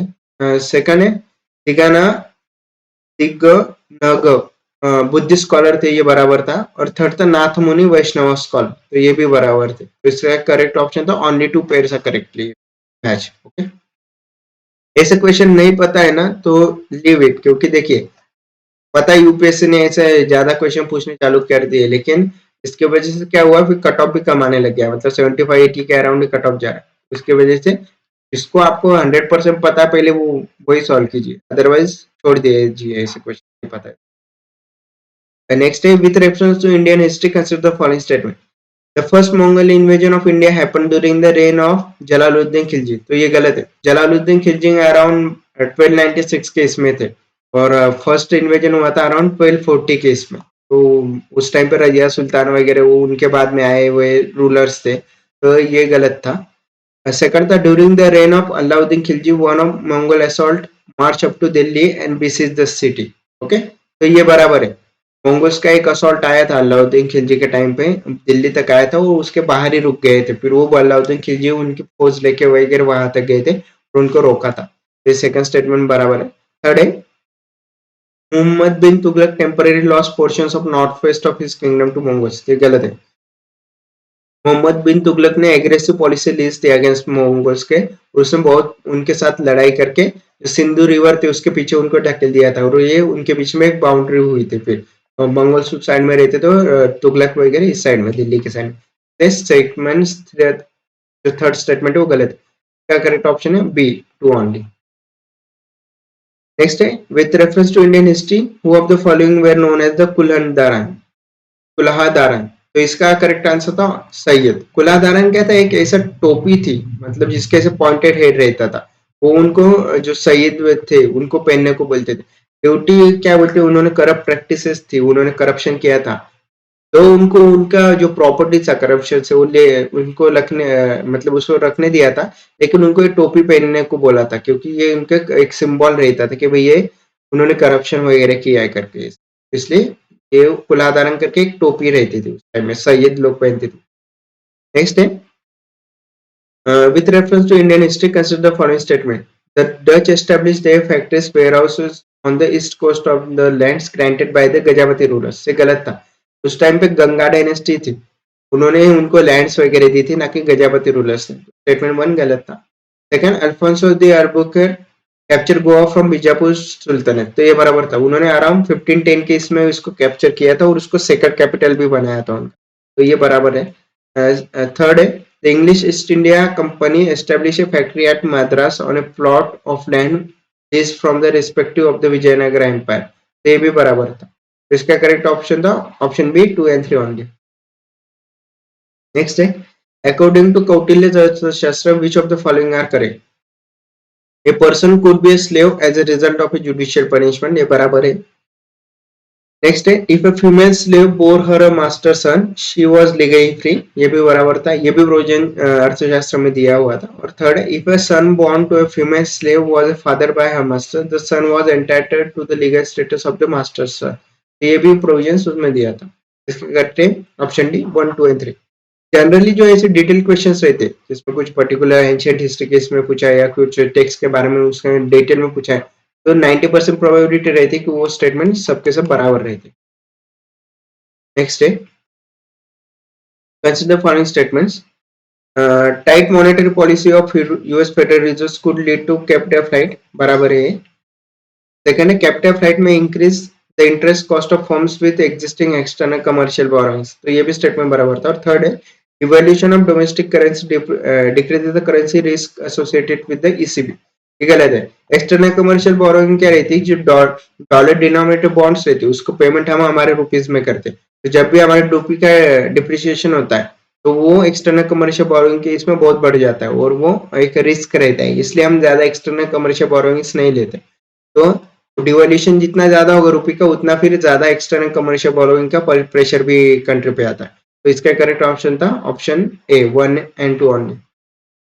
नेक्स्ट है, consider the following states Andhra Pradesh, Kerala, Himachal Pradesh और Tripura. How many of the above are generally known as a tea producing state? तो ये टी प्रोड्यूसिंग स्टेट हमें पता है मेजरली तो आसाम साइड में वगैरह रहता था, और साउदर्न स्टेट वगैरह जो कर्नाटका रीजन वगैरह आंध्र रीजन वहां पे ज्यादा होते। लेकिन ये जो बाकी के स्टेट्स थे जैसे केरला, आंध्र प्रदेश हो गया, हिमाचल प्रदेश और त्रिपुरा, ये तीनों चारों की चारों टी प्रोड्यूसिंग स्टेट है। यहाँ पे भी थोड़े थोड़े बहुत पैमाने पे या पैमाने पे कुछ टी प्रोड्यूस करते हैं, इसलिए इसका करेक्ट है option D all 4 state. Next है, consider the following statement. In India credit rating agencies are regulated by reserve bank of India, तो ये स्टेटमेंट गलत था। देखिए, क्रेडिट रेटिंग एजेंसी जैसे इकरा हो गया, फिर उसके बाद अदर रेटिंग एजेंसीज है उनको सेबी मैनेज करती है, ना कि आरबीआई। ये गलत था, अगर वन भी आप एलिमिनेट कर देते तो भी आपका ऑप्शन आ जाता 2 and 3 ओनली। नेक्स्ट है, with reference to the bank's board bureau, which of the following statements are correct? The government of RBI is the chairman of the bank's board bureau, तो ये गलत है। देखिए, बैंक्स बोर्ड ब्यूरो ये actually जो हमारे थे कमिटी थी उनके पे इस पे आई थी, क्या बोलते हैं, शैलेश नायक कमिटी थी उनके, इस पे इन्होंने formation of bank board bureau का रिकमेंडेशन दिया था और उसके बाद में इनका एक क्या बोलते हैं ऑर्गेनाइजेशन एस्टेब्लिशमेंट आई थी। तो इसका जो चेयरपर्सन रहता है गवर्नमेंट रहता है, उसको गवर्नमेंट ही अपॉइंटमेंट करती है, ना कि वो आरबीआई का कोई रहता है। आरबीआई के कुछ मेंबर रहते हैं उसमें, लेकिन वो चेयरपर्सन नहीं रहते, इसलिए स्टेटमेंट 1 गलत है। अगर आप ए बी एलिमिनेट करते तो आपका ऑप्शन था option B 2 and 3 only. Next है, with reference to the convertible bonds, consider the following statement. As there is an option to exchange the bonds for equity, convertible bonds pay lower interest rates, ये बराबर है। देखिए, bonds दो type के रहते हैं, एक तो जो फिक्स बॉन्ड्स रहते हैं जिसको आप कन्वर्ट नहीं कर सकते शेयर्स में, और दूसरा बॉन्ड रहते हैं जिसको आप शेयर्स में कन्वर्ट कर सकते हैं कोलैटरल लेके वगैरह। तो जो शेयर्स वाले बॉन्ड्स रहते हैं जिसको कन्वर्टेबल बॉन्ड्स बोलते हैं, उसका इंटरेस्ट या फिर exchange bond convertible interest rate रहता है वो कम रहता है। क्यों कम रहता है? क्योंकि आपके पास एक ऑप्शन रहता है कि आप उसको इक्विटी में कन्वर्ट करोगे, शेयर्स में कन्वर्ट करोगे और फिर प्रॉफिट लोगे। इसलिए उसमें ज्यादातर से इंटरेस्ट रेट कम रहता है, लेकिन वो फ्लेक्सिबिलिटी होने के कारण ज्यादा से इसमें इन्वेस्टमेंट आता है। सेकंड है, the option to convert to equity affords the bond holder degree of indexation to raising consumer prices. तो ये बराबर था, ये दोनों भी स्टेटमेंट उसके हिसाब में बराबर इंडेक्सेशन के। नेक्स्ट है, consider the following: Asian Infrastructure Investment Bank, Missile Technology Control Regime, Shanghai Corporation of Organization, and India is the member of which of the following? तो ये जो तीनों है इसका इंडिया मेंबर है। इसका करेक्ट है ऑप्शन डी, 1, 2 एंड 3। इंडिया सिर्फ इसका मेंबर नहीं, वासेनार अग्रीमेंट वगैरह, एनएचजी का एक मेंबर नहीं, वासेनार का तो है, ऑस्ट्रेलिया ग्रुप का भी रिसेंटली हो गया था, एमटीसीआर भी एक ऑर्गेनाइजेशन थी जिसका वो हो गया। ये तीनों का वो मोस्ट प्रोबेबली तो मेंबर है, सिर्फ एनएचजी में नहीं जा पा रहा है। एनएचजी में इसलिए नहीं जा पा रहा है क्योंकि चाइना उसको ब्लॉक कर रहा है। हमने जो नॉन प्रोलिफरेशन ट्रीटी उसको साइन नहीं किया है, उसके वजह से चाइना हमें ब्लॉक करे वहां पे जाने से। बाकी इस तीनों के ऑस्ट्रेलिया ग्रुप हो गया, वासेनार एग्रीमेंट हो गया और एमटीसीआर, इन तीनों का इंडिया मेंबर है और ये most probably missile and nuclear energy से रिलेटेड ऑर्गेनाइजेशन। नेक्स्ट है, consider the following statement: Vietnam has been one of the fastest growing economy in the world in the recent years. तो ये बराबर है। Second है, Vietnam is led by multi party coalition system. Single है, वहां पे single party system है, presidential system है वगैरह, तो इसलिए ये गलत था। ओके, सेकंड स्टेटमेंट अगर आप एलिमिनेट करते तो भी हमारे पास रहता 3-5 एंड 1-3-5, 1 तो बराबर था इसलिए ऑप्शन सी 1-3 एंड। तीसरा स्टेटमेंट था, Vietnam economic growth is linked to the integration with the global supply chains and focus on export. तो वियतनाम एक्चुअली कंट्री है जो कि इसके एक्सपोर्ट्स के लिए बहुत जानी जाती है, लेबर कॉस्ट भी वहां पे कम है, इसलिए वो बराबर था third statement. For a long time, Vietnam's low labor costs and stable exchange rates have attracted global manufacturers। तो ये बराबर है, उनके लेबर कॉस्ट कम है, उसके बाद स्टेबल एक्सचेंज रेट है, इसकी वजह से बहुत सारे जो एक्सटर्नल जो एजेंट्स है या फिर जो इन्वेस्टमेंट्स है वो वहां पे जा रहे हैं, वहां पे ज्यादा मैन्युफैक्चर में इन्वेस्टमेंट कर रहे हो, इसलिए इसका फोर्थ ऑप्शन भी बराबर था स्टेटमेंट। ऑप्शन सी करेक्ट है। नेक्स्ट है, in India, which one of the following is responsible for maintaining price stability by controlling inflation? इसका आरबीआई एक था। आरबीआई कैसे करते हैं इन्फ्लेशन कंट्रोल? एक तो repo rate, reverse repo rate and open market operation, ये तीन क्वांटिटेटिव जो टूल्स है इनके हिसाब से वो जो मार्केट में जो पैसा जा रहा है या फिर आ रहा है उसको सक आउट करती है, फिर ज्यादा पैसा बेचती है। मतलब सपोज अगर उन्होंने रेपो रेट बढ़ा दिया तो ज्यादा पैसा मार्केट में जाता नहीं, रिवर्स रेपो रेट कम कर दिया तो ज्यादा पैसा मार्केट में जाता है। तो ये दो क्वांटिटेटिव टूल है 3-4 उसके पास, उससे वो इन्फ्लेशन कंट्रोल करती है मार्केट में। नेक्स्ट है 69, with reference to the non-fungible tokens, consider the following statement: they enable the digital representation of a physical assets। ये बराबर है। they are unique cryptographic tokens that exist on a blockchain। ये भी बराबर है। और थर्ड है, they can be traded or exchanged at equivalency, therefore can be used as a medium of commercial transaction। Okay, equivalency पे नहीं रहते। देखिए एनएफटी क्या रहते हैं, एक फंजिबल टोकन्स रहता है, जैसे कि आपका आपने कोई ड्राइंग वगैरह की है तो आप उसको डिजिटल फॉर्म में लाते हो, तो डिजिटल इसमें आप बेच सकते हो उसको, आप उसका टोकन्स मिलता है आपको। इसका ब्लॉकचेन पे जब आप बेचने जाते हो तो एनएफटी का आपको एक मिलता है, भाई ये ड्राइंग इस बंदे को बिलोंग करती, और आप उसका प्राइसिंग डिसाइड कर सकते हैं। तो हर एक एनएफटी का अलग अलग प्राइसिंग रहता है, किसी का ड्राइंग अच्छा वैल्यूएबल होगा, आपका थोड़ा सा कम वैल्यूएबल होगा, तो इक्विवेलेंसी नहीं रहती कि एक दूसरे के इसमें होंगे, तो वो अलग अलग रहता है। इसलिए स्टेटमेंट 3 गलत है। इसका करेक्ट ऑप्शन है 1 and 2 only। नेक्स्ट है, consider the following pairs: reservoirs दिए और स्टेट्स दिए। घटप्रभा तेलंगाना, ये कर्नाटका में आता था, ये गलत है। गांधी सागर मध्य प्रदेश में बराबर है। इंदिरा सागर आंध्र प्रदेश में नहीं है, ये मध्य प्रदेश में जाता है। और मैथन जो है छत्तीसगढ़ में नहीं है, तो वो रांची झारखंड वगैरह साइड में है, तो इसलिए वो गलत था। तो इसलिए इसका नॉट करेक्टली पूछा है, तो तीन only 3 pair are not correctly match. Next है, in India, which one of the following compiles information on industrial disputes, closures, retrenchment and layoffs in a factories employing worker? तो इसका करेक्ट था labour bureau. Labour bureau है, वो सब ये data रखता है और उसके अकॉर्डिंगली सीएसओ वगैरह अदर ऑर्गेनाइजेशन होंगे उनको वो प्रोवाइड करता है, जिसके ऊपर वो फिर बताते हैं अनएम्प्लॉयमेंट रेट कितना कंट्री में, एम्प्लॉयमेंट कितने जनरेट हुए वगैरह। नेक्स्ट है, in India, what is the role of the Coal Controllers Organization? CCO is the major source of coal statistics in Government of India. ये बराबर है. Second, it monitors progress of development of captive coal and lignite blocks. ये भी बराबर है. Third है, it hears any objections to the government's notification relating to the acquisition of coal bearing areas. ये भी बराबर था. और fourth है, it ensures that coal mining companies deliver the coal to the end users in the prescribed time. तो ये उसका function नहीं है.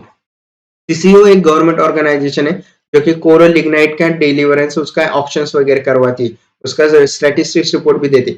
लेकिन जो भी कंपनी को कोई ऑप्शन मिला है कोल निकालने के लिए, तो उसका रिस्पॉन्सिबिलिटी नहीं कि कंपनी डिलीवर कर रही है कि नहीं वो देखने के लिए. तो इसलिए फोर्थ ऑप्शन गलत था. तो अगर आप ये भी एलिमिनेट करते तो आपका आता था ऑप्शन ए 1, 2 एंड 3. नेक्स्ट है, if a particular area is brought under the fifth schedule of the Constitution of India, which of the following statements best reflect the consequences of it? Okay, first is this would prevent the transfer of land of a tribal people to non-tribal people. तो ये बराबर है. Fifth constitution actually tribal area से जो schedule है वो tribal area से थोड़ा सा क्या बोलते हैं उसको डील करता है. तो वहाँ पे प्रोविजन है कि जो पहले ट्राइबल पीपल्स को लोग तो ट्राइबल्स लोग थे उनकी जमीनें ले लेते थे लोग, तो उस प्रोविजंस को मिटिगेट करने के लिए उन्होंने ये शेड्यूल लाया था. इसमें जो ट्राइबल पीपल है, ट्राइबल पीपल की जमीन कोई भी नॉन ट्राइबल नहीं ले सकता. इवन ट्राइबल में भी वो जमीन इजीली ट्रांसफर नहीं होती. इसलिए उनका जो लैंड प्रॉपर्टी था, वो अथॉरिटी था, वो क्या बोलते उसको एक सुरक्षित रहा, उसमें कोई हक नहीं जमा सकता. तो वजह से ये शेड्यूल लाया गया था. अगर आपको शेड्यूल ध्यान में रखने तो उसका एक ट्रिक है, ईयर्स ऑफ ओल्ड पीएम करके.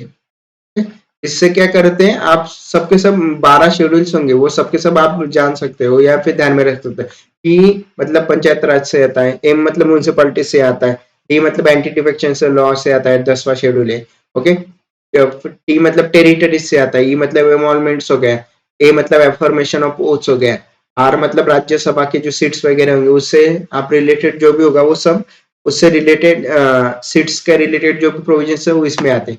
तो ऐसे आप उसको ध्यान में रख सकते हो 12 शेड्यूल्स के इसमें. नेक्स्ट है, consider the following statements. In India, Sanitation Coalition is a platform to promote sustainable sanitation and is funded by the Government of India and the World Health Organization. ये गलत है. देखिए ये कोalition है जिसमें टेक्नोलॉजी की डेवलपमेंट होगी या फिर जो नॉलेज शेयरिंग होगी वो रहे, इसके लिए इसको बनाया था. वहां पर फंडिंग का कोई किस्सा ही नहीं था. WHO और गवर्नमेंट ऑफ इंडिया कोई फंड नहीं करती, इसलिए ये सेकंड स्टेटमेंट फर्स्ट स्टेटमेंट गलत है. सेकंड है, the national institute of urban affairs is the apex body of Ministry of Housing and Urban Affairs in Government of India and provides innovative solutions to address the challenges of urban India. ये भी गलत है. देखिए ये body थी जिसके साथ वो काम कर रही थी, ये बराबर है, लेकिन जो national institute of urban affair ये अपेक्स बॉडी नहीं, ये मिनिस्ट्री ऑफ हाउसिंग अफेयर्स के नीचे आती, वो पूरा टॉप इस पे नहीं थी लेवल पे, इसलिए ये गलत था. क्या करेक्ट है, neither one nor two. Next है, which of the following has been constituted under the Environment Protection Act of 1986. तो ये फैक्चुअल क्वेश्चन था. अगर आपने शंकर आय सर का जो अगर बुक पढ़ा है तो उसमें ये सब दिए प्रोविजंस कि किस एक्ट से कौन सी ऑर्गेनाइजेशन है, ये क्या है. तो इसका करेक्ट था option C, central ground water authority, कोई इस चीज से आया था.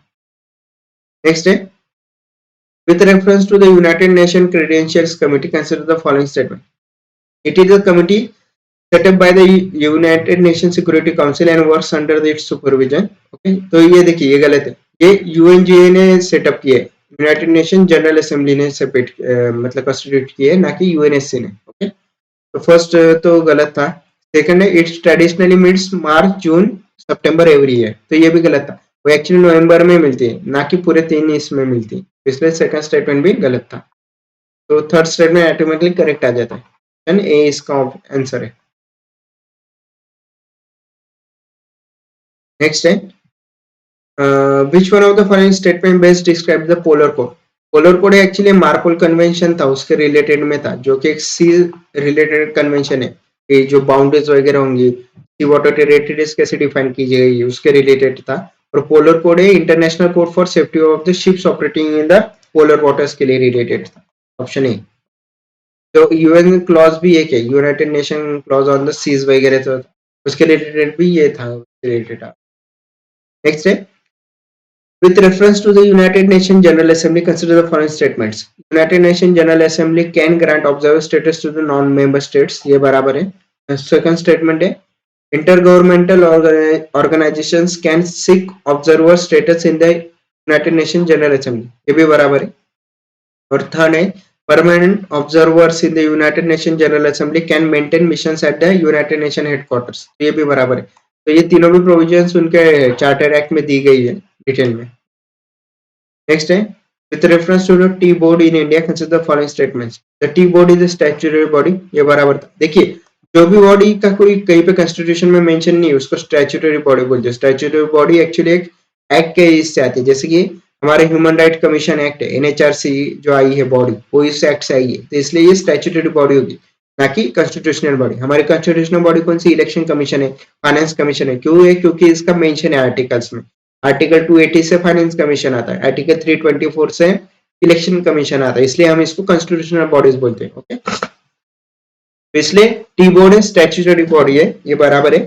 नेक्स्ट है, it is a regulatory body attached to the ministry of agriculture and farmers welfare, तो ये गलत है। मिनिस्ट्री ऑफ कॉमर्स को अटैच है, ना कि एग्रीकल्चर और इसको। सेकंड स्टेटमेंट गलत है। थर्ड है, the T boards head office is situated at Bengaluru, तो एक गलत है, कोलकाता में सिचुएटेड है उनका ऑफिस, ये भी गलत था। Fourth, the board has overseas offices at Dubai and Moscow, ये बराबर था। तो इसका करेक्ट है ऑप्शन डी 1 and 4। नेक्स्ट है, which one of the following best describes the green washing? Okay, the green washing के किस वर्ड से आया है, जैसे ब्रेन वॉशिंग जिसको हम बोलते हैं। ब्रेन वॉश करना मतलब जिसके दिमाग जैसे वो टेररिस्ट लोग करते हैं लोगों का ब्रेन वॉश वगैरह, तो उनको तो मतलब उनके इसमें गलत गलत एक बोलते हैं कि कुछ फॉल्स इन्फॉर्मेशन उनको कन्वे करने का ट्राई करते हैं। सिमिलरली उसी हिसाब से ग्रीन वॉशिंग आया था। ग्रीन वॉशिंग क्या कर सकते हैं, जैसे नेक्स्ट क्वेश्चन लेते हैं, consider the following statements. High clouds primarily reflect solar radiation and cool the surface of the earth, तो ये गलत है। और सेकंड है, low clouds have high absorption of infrared radiation emanating from the earth surface and thus cause warming effect, तो ये देखिए ये दोनों के स्टेटमेंट इंटरचेंज कर दिए। ये जो एब्सॉर्प्शन का काम है ये हाई क्लाउड्स करते हैं, और जो रेडिएशन वगैरह का काम है वो लो क्लाउड्स करते हैं, तो इन्होंने एक दूसरे के साथ स्टेटमेंट इंटरचेंज कर दिए थे, इसलिए इसका करेक्ट ऑप्शन है option D, neither 1 nor 2। Next है, कंसीडर द फॉलोइंग स्टेटमेंट्स। बिडी is a large refugee settlement in north western Kenya, तो ये गलत है, ये युगांडा की एक सेटलमेंट है नॉर्थ केनिया की। उसके बाद है, some people who fled from South Sudan civil war live in बिडी, एक बराबर है। और सेकंड है, some people who fled from civil war in Somalia live in Dadaab refugee complex in Kenya, ये भी बराबर। देखिए, ये अगर स्टेटमेंट आपको दोनों भी पता नहीं रहते ना, स्टिल आप ये आंसर अटेम्प्ट कर सकते थे, क्योंकि देखिए प्रोबेबिलिटी दी है सम पीपल, तो इतने सारे लोग थे, उनमें से कुछ तो लोग उधर माइग्रेट हुए होंगे, तो ये आप अगर एक थोड़ा सा गेस वर्क करते तो भी आप इसका आंसर सी मार्क करते तो ये आपका करेक्ट आ जाता क्वेश्चन। नेक्स्ट है, consider the following countries, Armenia, Azerbaijan, Croatia, Romania and Uzbekistan. Which of the following above are organisation of Turkic states, members are organisation of Turkic states. Turkic states करके एक organisation, उनमें से उनके कौन से member से पूछा, तो इसका करेक्ट ऑप्शन था 2 and 5, अजरबैजान और उज्बेकिस्तान। ये दोनों कंट्रीज इन ऑर्गेनाइजेशन के स्टेट से मतलब वो मेंबर्स है, बाकी के जो है क्रोएशिया, रोमानिया, आर्मेनिया ये नहीं है actually. Next question, consider the following statements. Gujarat has the largest solar park in India, तो ये गलत है। एक्चुअली राजस्थान में बादला सोलर पार्क करके एक है, वो सबसे बड़ा एक सोलर पार्क है, ना कि गुजरात में, तो ये स्टेटमेंट गलत था। सेकंड है, Kerala has a fully solar power international airport, तो ये स्टेटमेंट भी बराबर था। केरला के जो एक इंटरनेशनल एयरपोर्ट है उसको फुल्ली सोलर उन्होंने पावर प्लांट वगैरह बनाया था, मतलब सोलर पावर पे चलने वाला पहला वो एयरपोर्ट बना। थर्ड है, Goa has the largest floating solar photovoltaic projects in India, तो ये गलत है। एक्चुअली झारखंड रांची साइड में वगैरह, सॉरी झारखंड नहीं, तेलंगाना साइड में एक रीजन है जहाँ पे उन्होंने एक सोलर फ्लोटिंग पावर प्लांट का बनाया है, इस पे ज्यादा से ज्यादा सोलर रेज वगैरह कैप्चर किए जाते हैं, और जो सोलर पैनल्स है वो समुद्र के पानी में उन्हें फ्लोटिंग रखे ताकि वो ज्यादा से ज्यादा एनर्जी एब्सॉर्ब कर पाए। तो ये भी गलत था, इसका करेक्ट है option two only, option B two only. Next है, with reference to the United Nations Convention on the Laws of Sea, consider the following statement. United Nations UN clause बोलते हैं उसको। First is, a coastal state has the right to establish the breadth of its territorial sea up to a limit not exceeding 12 nautical miles। तो ये बराबर है, जो हमारा coastal Rica से लिमिट रहता है वो बेस लाइन से डिफाइन किया जाता है। 12 नॉटिकल माइल्स का जो रीजन रहता है उसको टेरिटोरियल सी बोलते हैं। ओके, तो 200 नॉटिकल माइल्स का एरिया रहते है उसको एक EEZ बोलते हैं, एक्सक्लूसिव इकोनॉमिक जोन। और आफ्टर 200 नॉटिकल माइल्स का जो अबो रीजन है उसको हम ओपन सी बोलते हैं। ये स्टेटमेंट वन बराबर है। Statement two, chief of all states whether coastal or landlocked enjoy the right to innocent passage through the territorial sea। तो ये भी स्टेटमेंट बराबर है। ओके, थर्ड है, द एक्सक्लूसिव इकोनॉमी, सॉरी ये गलत है, ऑल स्टेट्स के नहीं रहते, कुछ कुछ स्टेट्स के जो रिस्ट्रिक्शंस रहे रहेंगे, जैसे यूनाइटेड नेशन ने कुछ स्टेट्स पे रिस्ट्रिक्शन लगाए रहे थे, तो उनमें से कुछ स्टेट्स के रहते जो नहीं पास हो सकते, और कुछ एक्सक्लूसिव इकोनॉमिक जोन्स वगैरह रहते जहाँ से वो पास आउट नहीं हो सकते। स्टेटमेंट टू इसलिए गलत था। Statement three, the exclusive economic zone shall not extend beyond 200 nautical miles from the baseline from which the breadth of territory sea is measured। तो ये अभी मैंने अभी जैसे बोला 12 नॉटिकल माइल्स तक टेरिटरी सी रहता है, 200 नॉटिकल माइल्स तक एक्सक्लूसिव इकोनॉमिक जोन रहता है, उसके आगे ओपन सी रहता है, इसलिए स्टेटमेंट थ्री भी बराबर है। क्या करेक्ट था? Option C 1 and 3 only. Next है, which one of the following state-based reflects the issue with Senkaku Island, sometimes mentioned in the news। Senkaku island actually एक आइसलैंड अनइन्वेटेड आइसलैंड है जिस पे चाइना और जापान ने claim किया है। दोनों भी सेकंड वर्ल्ड वॉर से उन पे थोड़ा सा चाइना ने कंट्रोल कर लिया था, तो तब से वो भी उस पे राइट एग्जर्ट कर रहा है। तो इसका डिस्प्यूटेड एरिया है between the China and the Japan. इसका correct option B, China and Japan engage in maritime disputes over this island in the East China Sea. Next है, consider the following pairs. Country दिया है और उसका recent news में क्यों था वो बोला है। Chart, setting up of a permanent military base by China. तो ये गलत है। एक्चुअली चार्ट जो कंट्री है वो अफ्रीकन कंट्री, और वो कूप वगैरह हुआ था, मिलिट्री कूप, उसके इससे रिसेंट न्यूज में थी। सेकंड है Guinea, suspension of constitution and government by military, ये बराबर है। थर्ड है Lebanon, severe prolong economic depression, ये भी बराबर है। Lebanon actually import dependent country है, मतलब उसमें जितना इंपोर्ट्स करते हैं उस पर उसका इकोनॉमी वगैरह डेवलप होता है, लेकिन उनके ट्रेड पोर्ट्स वगैरह उनकी कंडीशन बहुत मतलब खराब है, तो इसकी वजह से जो इम्पोर्ट्स हो रही है उसकी क्वालिटी वगैरह हैम्पर हो रही थी, इसकी वजह से वो इकोनॉमिक डिप्रेशन वहां पे आया था। फोर्थ है Tunisia, suspension of parliament by president, तो ये भी बराबर था।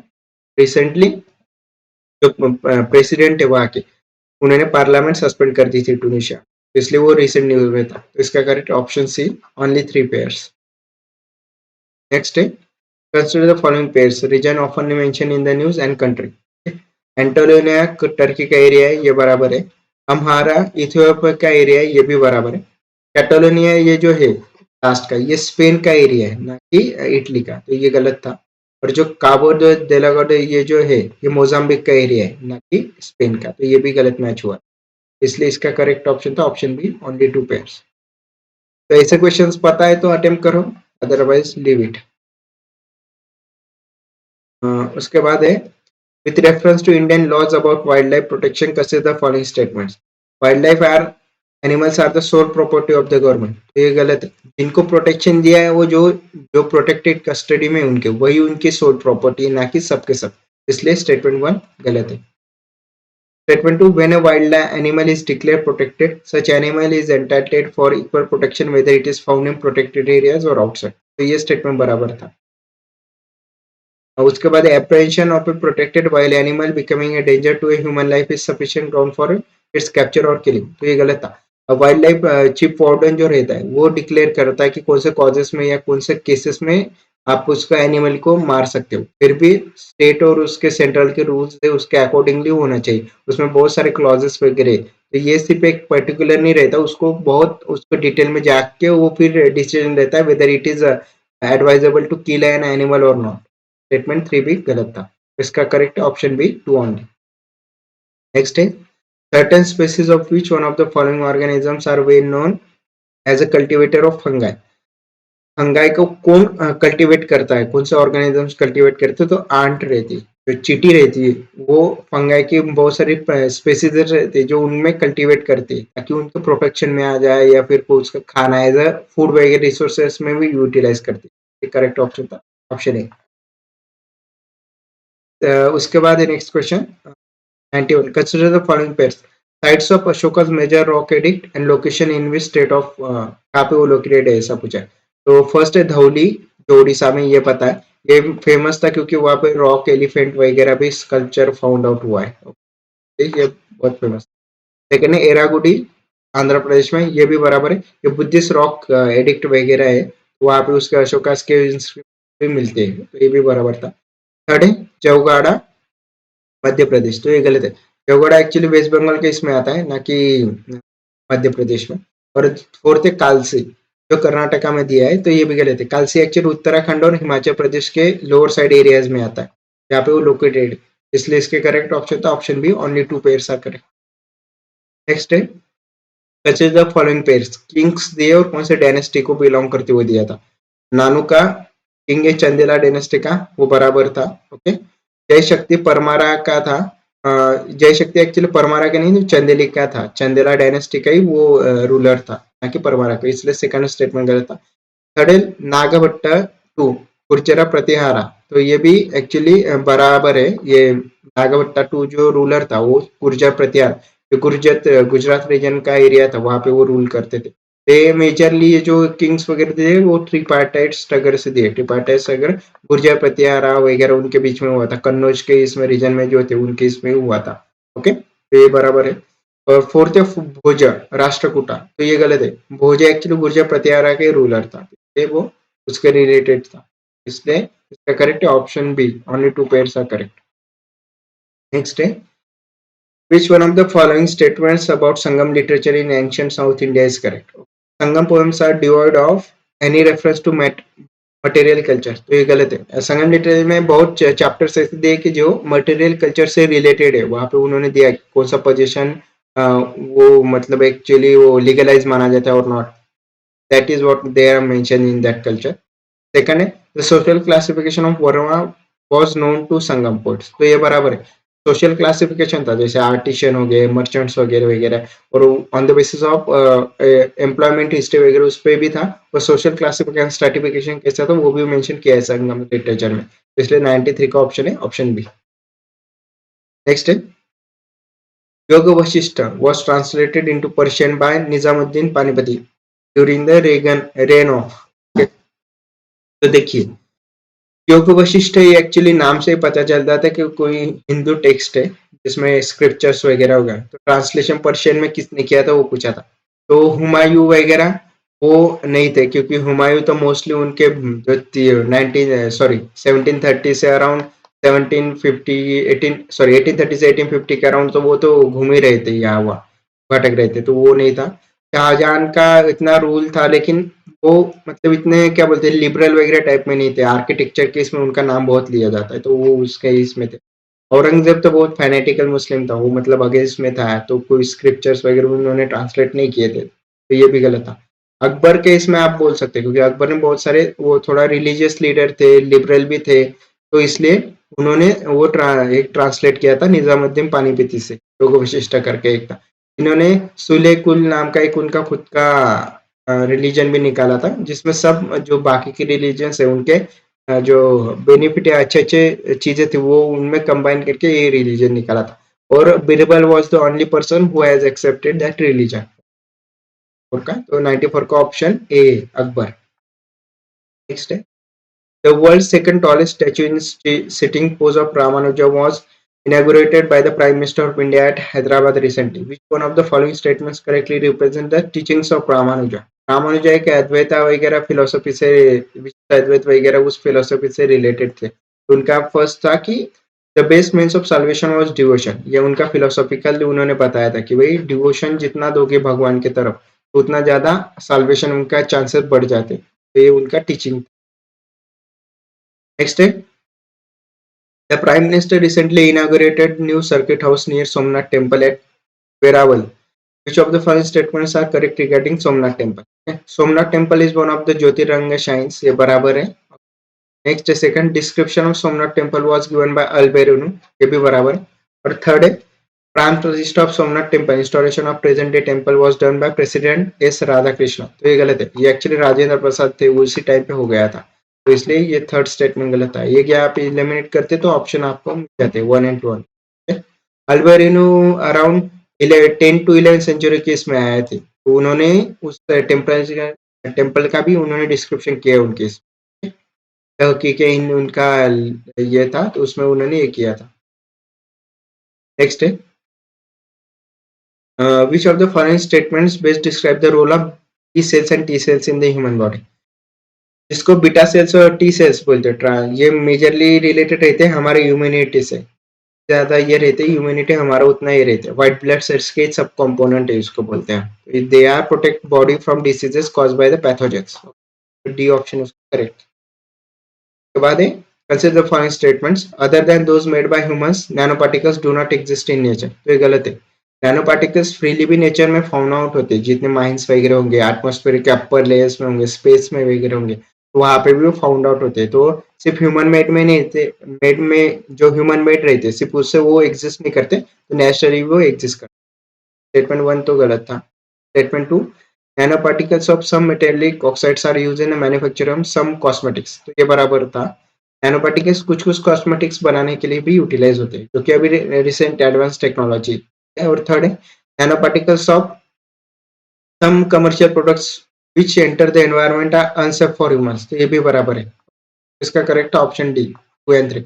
नैनो पार्टिकल्स कुछ कुछ ऐसे रहते हैं जो डिग्रेड नहीं होते इजीली, और जो अगर ह्यूमन बॉडी में वगैरह चला गया तो वो बॉडी को डैमेज करते हैं। तो समवॉट कुछ कुछ हर एक हर नैनो पार्टिकल क्या बोलते हैं उसको, ह्यूमन बॉडी को क्या बोलते हैं उसको, हानिकारक रहता है ऐसे नहीं बोल रहा हूँ, लेकिन कुछ कुछ डैमेज करते हैं कुछ particle. 99, DNA barcoding can be tool to assess the age of plant or animals। ये assess the age of plant और animal कैसे करेंगे, क्योंकि जब भी कोई किसी प्लांट और एनिमल का हमें एज डिफाइन करना होता है तो हमें उसके लिए कार्बन 4 डेटिंग टेक्निक यूज करते हैं। तो उसमें तो बारकोडिंग का कहीं पे इस्तेमाल नहीं होता, तो इसलिए फर्स्ट ऑप्शन गलत था। Second statement, distinguish among species that look alike, इसमें करते हैं बारकोडिंग वगैरह उनको चिपकाते हैं जिससे उनको डिस्टिंग्विश कर पाए। कि जैसे हमने रिसेंट इसमें ये यूटिलाइज किया था जब लायन और कैप्चर टाइगर के जो एलोकेशन और उनका पोजीशन जानने के लिए उनको हमने डीएनए बारकोडिंग से यूटिलाइजेशन किया था वो टेक्निक। और थर्ड है, आइडेंटिफाई अनडिजायरेबल एनिमल और plant material is poses foods. ये भी ये था उसका ऑप्शन। इसका करेक्ट था ऑप्शन डी 2 and 3। नेक्स्ट है, consider the following carbon monoxide, nitrogen oxide, ozone, sulfur dioxide। Excess of which of the above in the environment are causes of the acid rain। तो अब acid rain कैसे form out होता है, जबकि जब हमारे atmosphere में कुछ गैसेस ज्यादा तौर पे आ जाते हैं और जब बारिश गिरती है तो बारिश में वो मिक्स आउट होते हैं पानी में, वाटर में, और जो एसिड रेन का फॉर्म लेते हैं। तो उसमें सबसे मेन कंपोनेंट रहता है सल्फर। ये गैस रहता है SO2 वाला, ये मेजरली एसिड रेन के लिए एक मेजर कॉज माना जाता है, इसलिए सल्फर डाइऑक्साइड उसमें था। 4 वाला ऑप्शन जिसमें वो था। उसके बाद ओजोन, ओजोन एसिड रेन में नहीं फॉर्म आउट होता। ओजोन एक्चुअली ट्रोपोस्फीयर में ज्यादातर से पाया नहीं जाता, वो स्ट्रेटोस्फीयर में रहता है। ओके, ट्रोपोस्फीयर में जो भी ओजोन होता है वो हार्मफुल रहता है टू द ह्यूमन बींग्स, तो इसलिए थर्ड ऑप्शन गलत था। थर्ड जिसमें तो वो इलिमिनेट कर पाते। और सेकंड था नाइट्रोजन ऑक्साइड। तो ये भी एक मेजर कंपोनेंट है, जो कि NO2 NO के जो कंपोनेंट्स रहते हैं वो जब वाटर में मिक्स आउट होते हैं वो विद सल्फर डाइऑक्साइड, तो एसिड रेन फॉर्म होता है। से वो ह्यूमन बींग के लिए थोड़ा सा वो डैमेजिंग रहता है। जैसे कि हमने ताजमहल का एग्जाम्पल देखा, ताजमहल पूरा संगमरमर से बना हुआ है, मार्बल से, तो वो व्हाइट है। तो जब वो एसिड रेन ज्यादा फॉर्म आउट हो रहा है दिल्ली में, क्योंकि पोल्यूशन ज्यादा है वहां पे, तो इसकी वजह से क्या हुआ, ये जो मार्बल है वो अभी ग्रीनिश होते जा रहा है, ग्रीन कलर में उसको टर्न आउट हो रहा है, वो रिएक्शन हो रहा है, एसिडिक रिएक्शन। तो इसलिए मेजर कंपोनेंट है नाइट्रोजन ऑक्साइड और सल्फर डाइऑक्साइड। इसका करेक्ट ऑप्शन था ऑप्शन बी 2 एंड 4 ऑन। तो दोस्तों ये था 2022 का हमारा प्रीलिम्स का पेपर जो हमने अभी डिस्कस किया। ये मेजरली तो थोड़ा सा मतलब इजी साइड में ही था, जिसमें मैंने मतलब जिस साल मैंने दिया था 2022 में, तो मेरा अराउंड जीएस स्कोर आ रहा था 110 मार्क्स, तो इसमें मैंने सॉल्व किए थे। ओके, और सीसेट का मेरा सीसेट उस साल बहुत बहुत ज्यादा टफ आया था, तो वो 0.5 मार्क्स से मेरा रह गया था। तो इसलिए जीएस में अच्छा था, लेकिन सीसेट में मेरा गलती हो गए थे बहुत सारे, तो इसलिए बोल रहा हूँ सी साइड भी अच्छे से करो, जीएस भी अच्छे से करो। दोनों पेपर सी मतलब अभी इक्वली इंपॉर्टेंट हो गए, और यूपीएससी ज्यादा से ज्यादा सी सेट बहुत हार्ड पूछने लग गया, इसलिए उसके पे भी ज्यादा फोकस किया करो। और सेकंड थी, अगर आप इस चैनल पे नए होंगे तो प्लीज लाइक शेयर और सब्सक्राइब करना ना भूलें, ताकि जब भी हम अपने वीडियोस अपलोड करेंगे तो आप उस पर ज्यादा से ज्यादा आपको अपडेट मिले और जल्दी से आप उसको कंज्यूम कर पाओ। और सेकंड थिंग, हमारा खुद का एक वेबसाइट और ऐप है लर्निंग ओशन नाम से। आप अगर प्ले स्टोर पे जाओगे और सर्च करोगे तो वो ऐप आपको मिल जाएगा। हमारे ऐप में बहुत सारे आपको कोर्सेस मिलेंगे, टेस्ट सीरीज भी मिलेंगे, जो ऑनलाइन भी है ऑफलाइन भी मिल सकते हैं। तो आप उस पे जाइए, जरूर डाउनलोड कीजिए, हमारे वेबसाइट को विजिट दीजिए, ताकि आप उसको कोर्सेज देखिए, जो आपको कोर्सेज पसंद हो गए। हमने वेल स्ट्रक्चर फॉर्म में कोर्सेज लॉन्च भी किए और एट अफोर्डेबल प्राइजेस पे लॉन्च किए। तो यूपीएससी का हमने जो कोर्स लॉन्च किया ऑनलाइन कोर्स लाइव बैच है वो 35,000 का कोर्स है, तो आप जरूर जाके देखिए। हमने उस पे अगर आप एनरोलमेंट करते हो तो हर डे लाइव लेक्चर होगा, ना कि रिकॉर्डेड लेक्चर आपको मिलेगा। तो लाइव लेक्चर होने के कारण क्या होगा, आपको एक इंटरैक्टिव जोन मिलेगा, आप ज्यादा से ज्यादा इंटरेक्शन भी कर पाओगे। तो इसलिए उसका लिंक भी डिस्क्रिप्शन बॉक्स में दिया हुआ है, तो आप जरूर उस पर जाइए, एक बार गो थ्रू कीजिए और परचेस कीजिए वो कोर्स। और हमारे चैनल को लाइक शेयर और सब्सक्राइब जरूर कीजिए।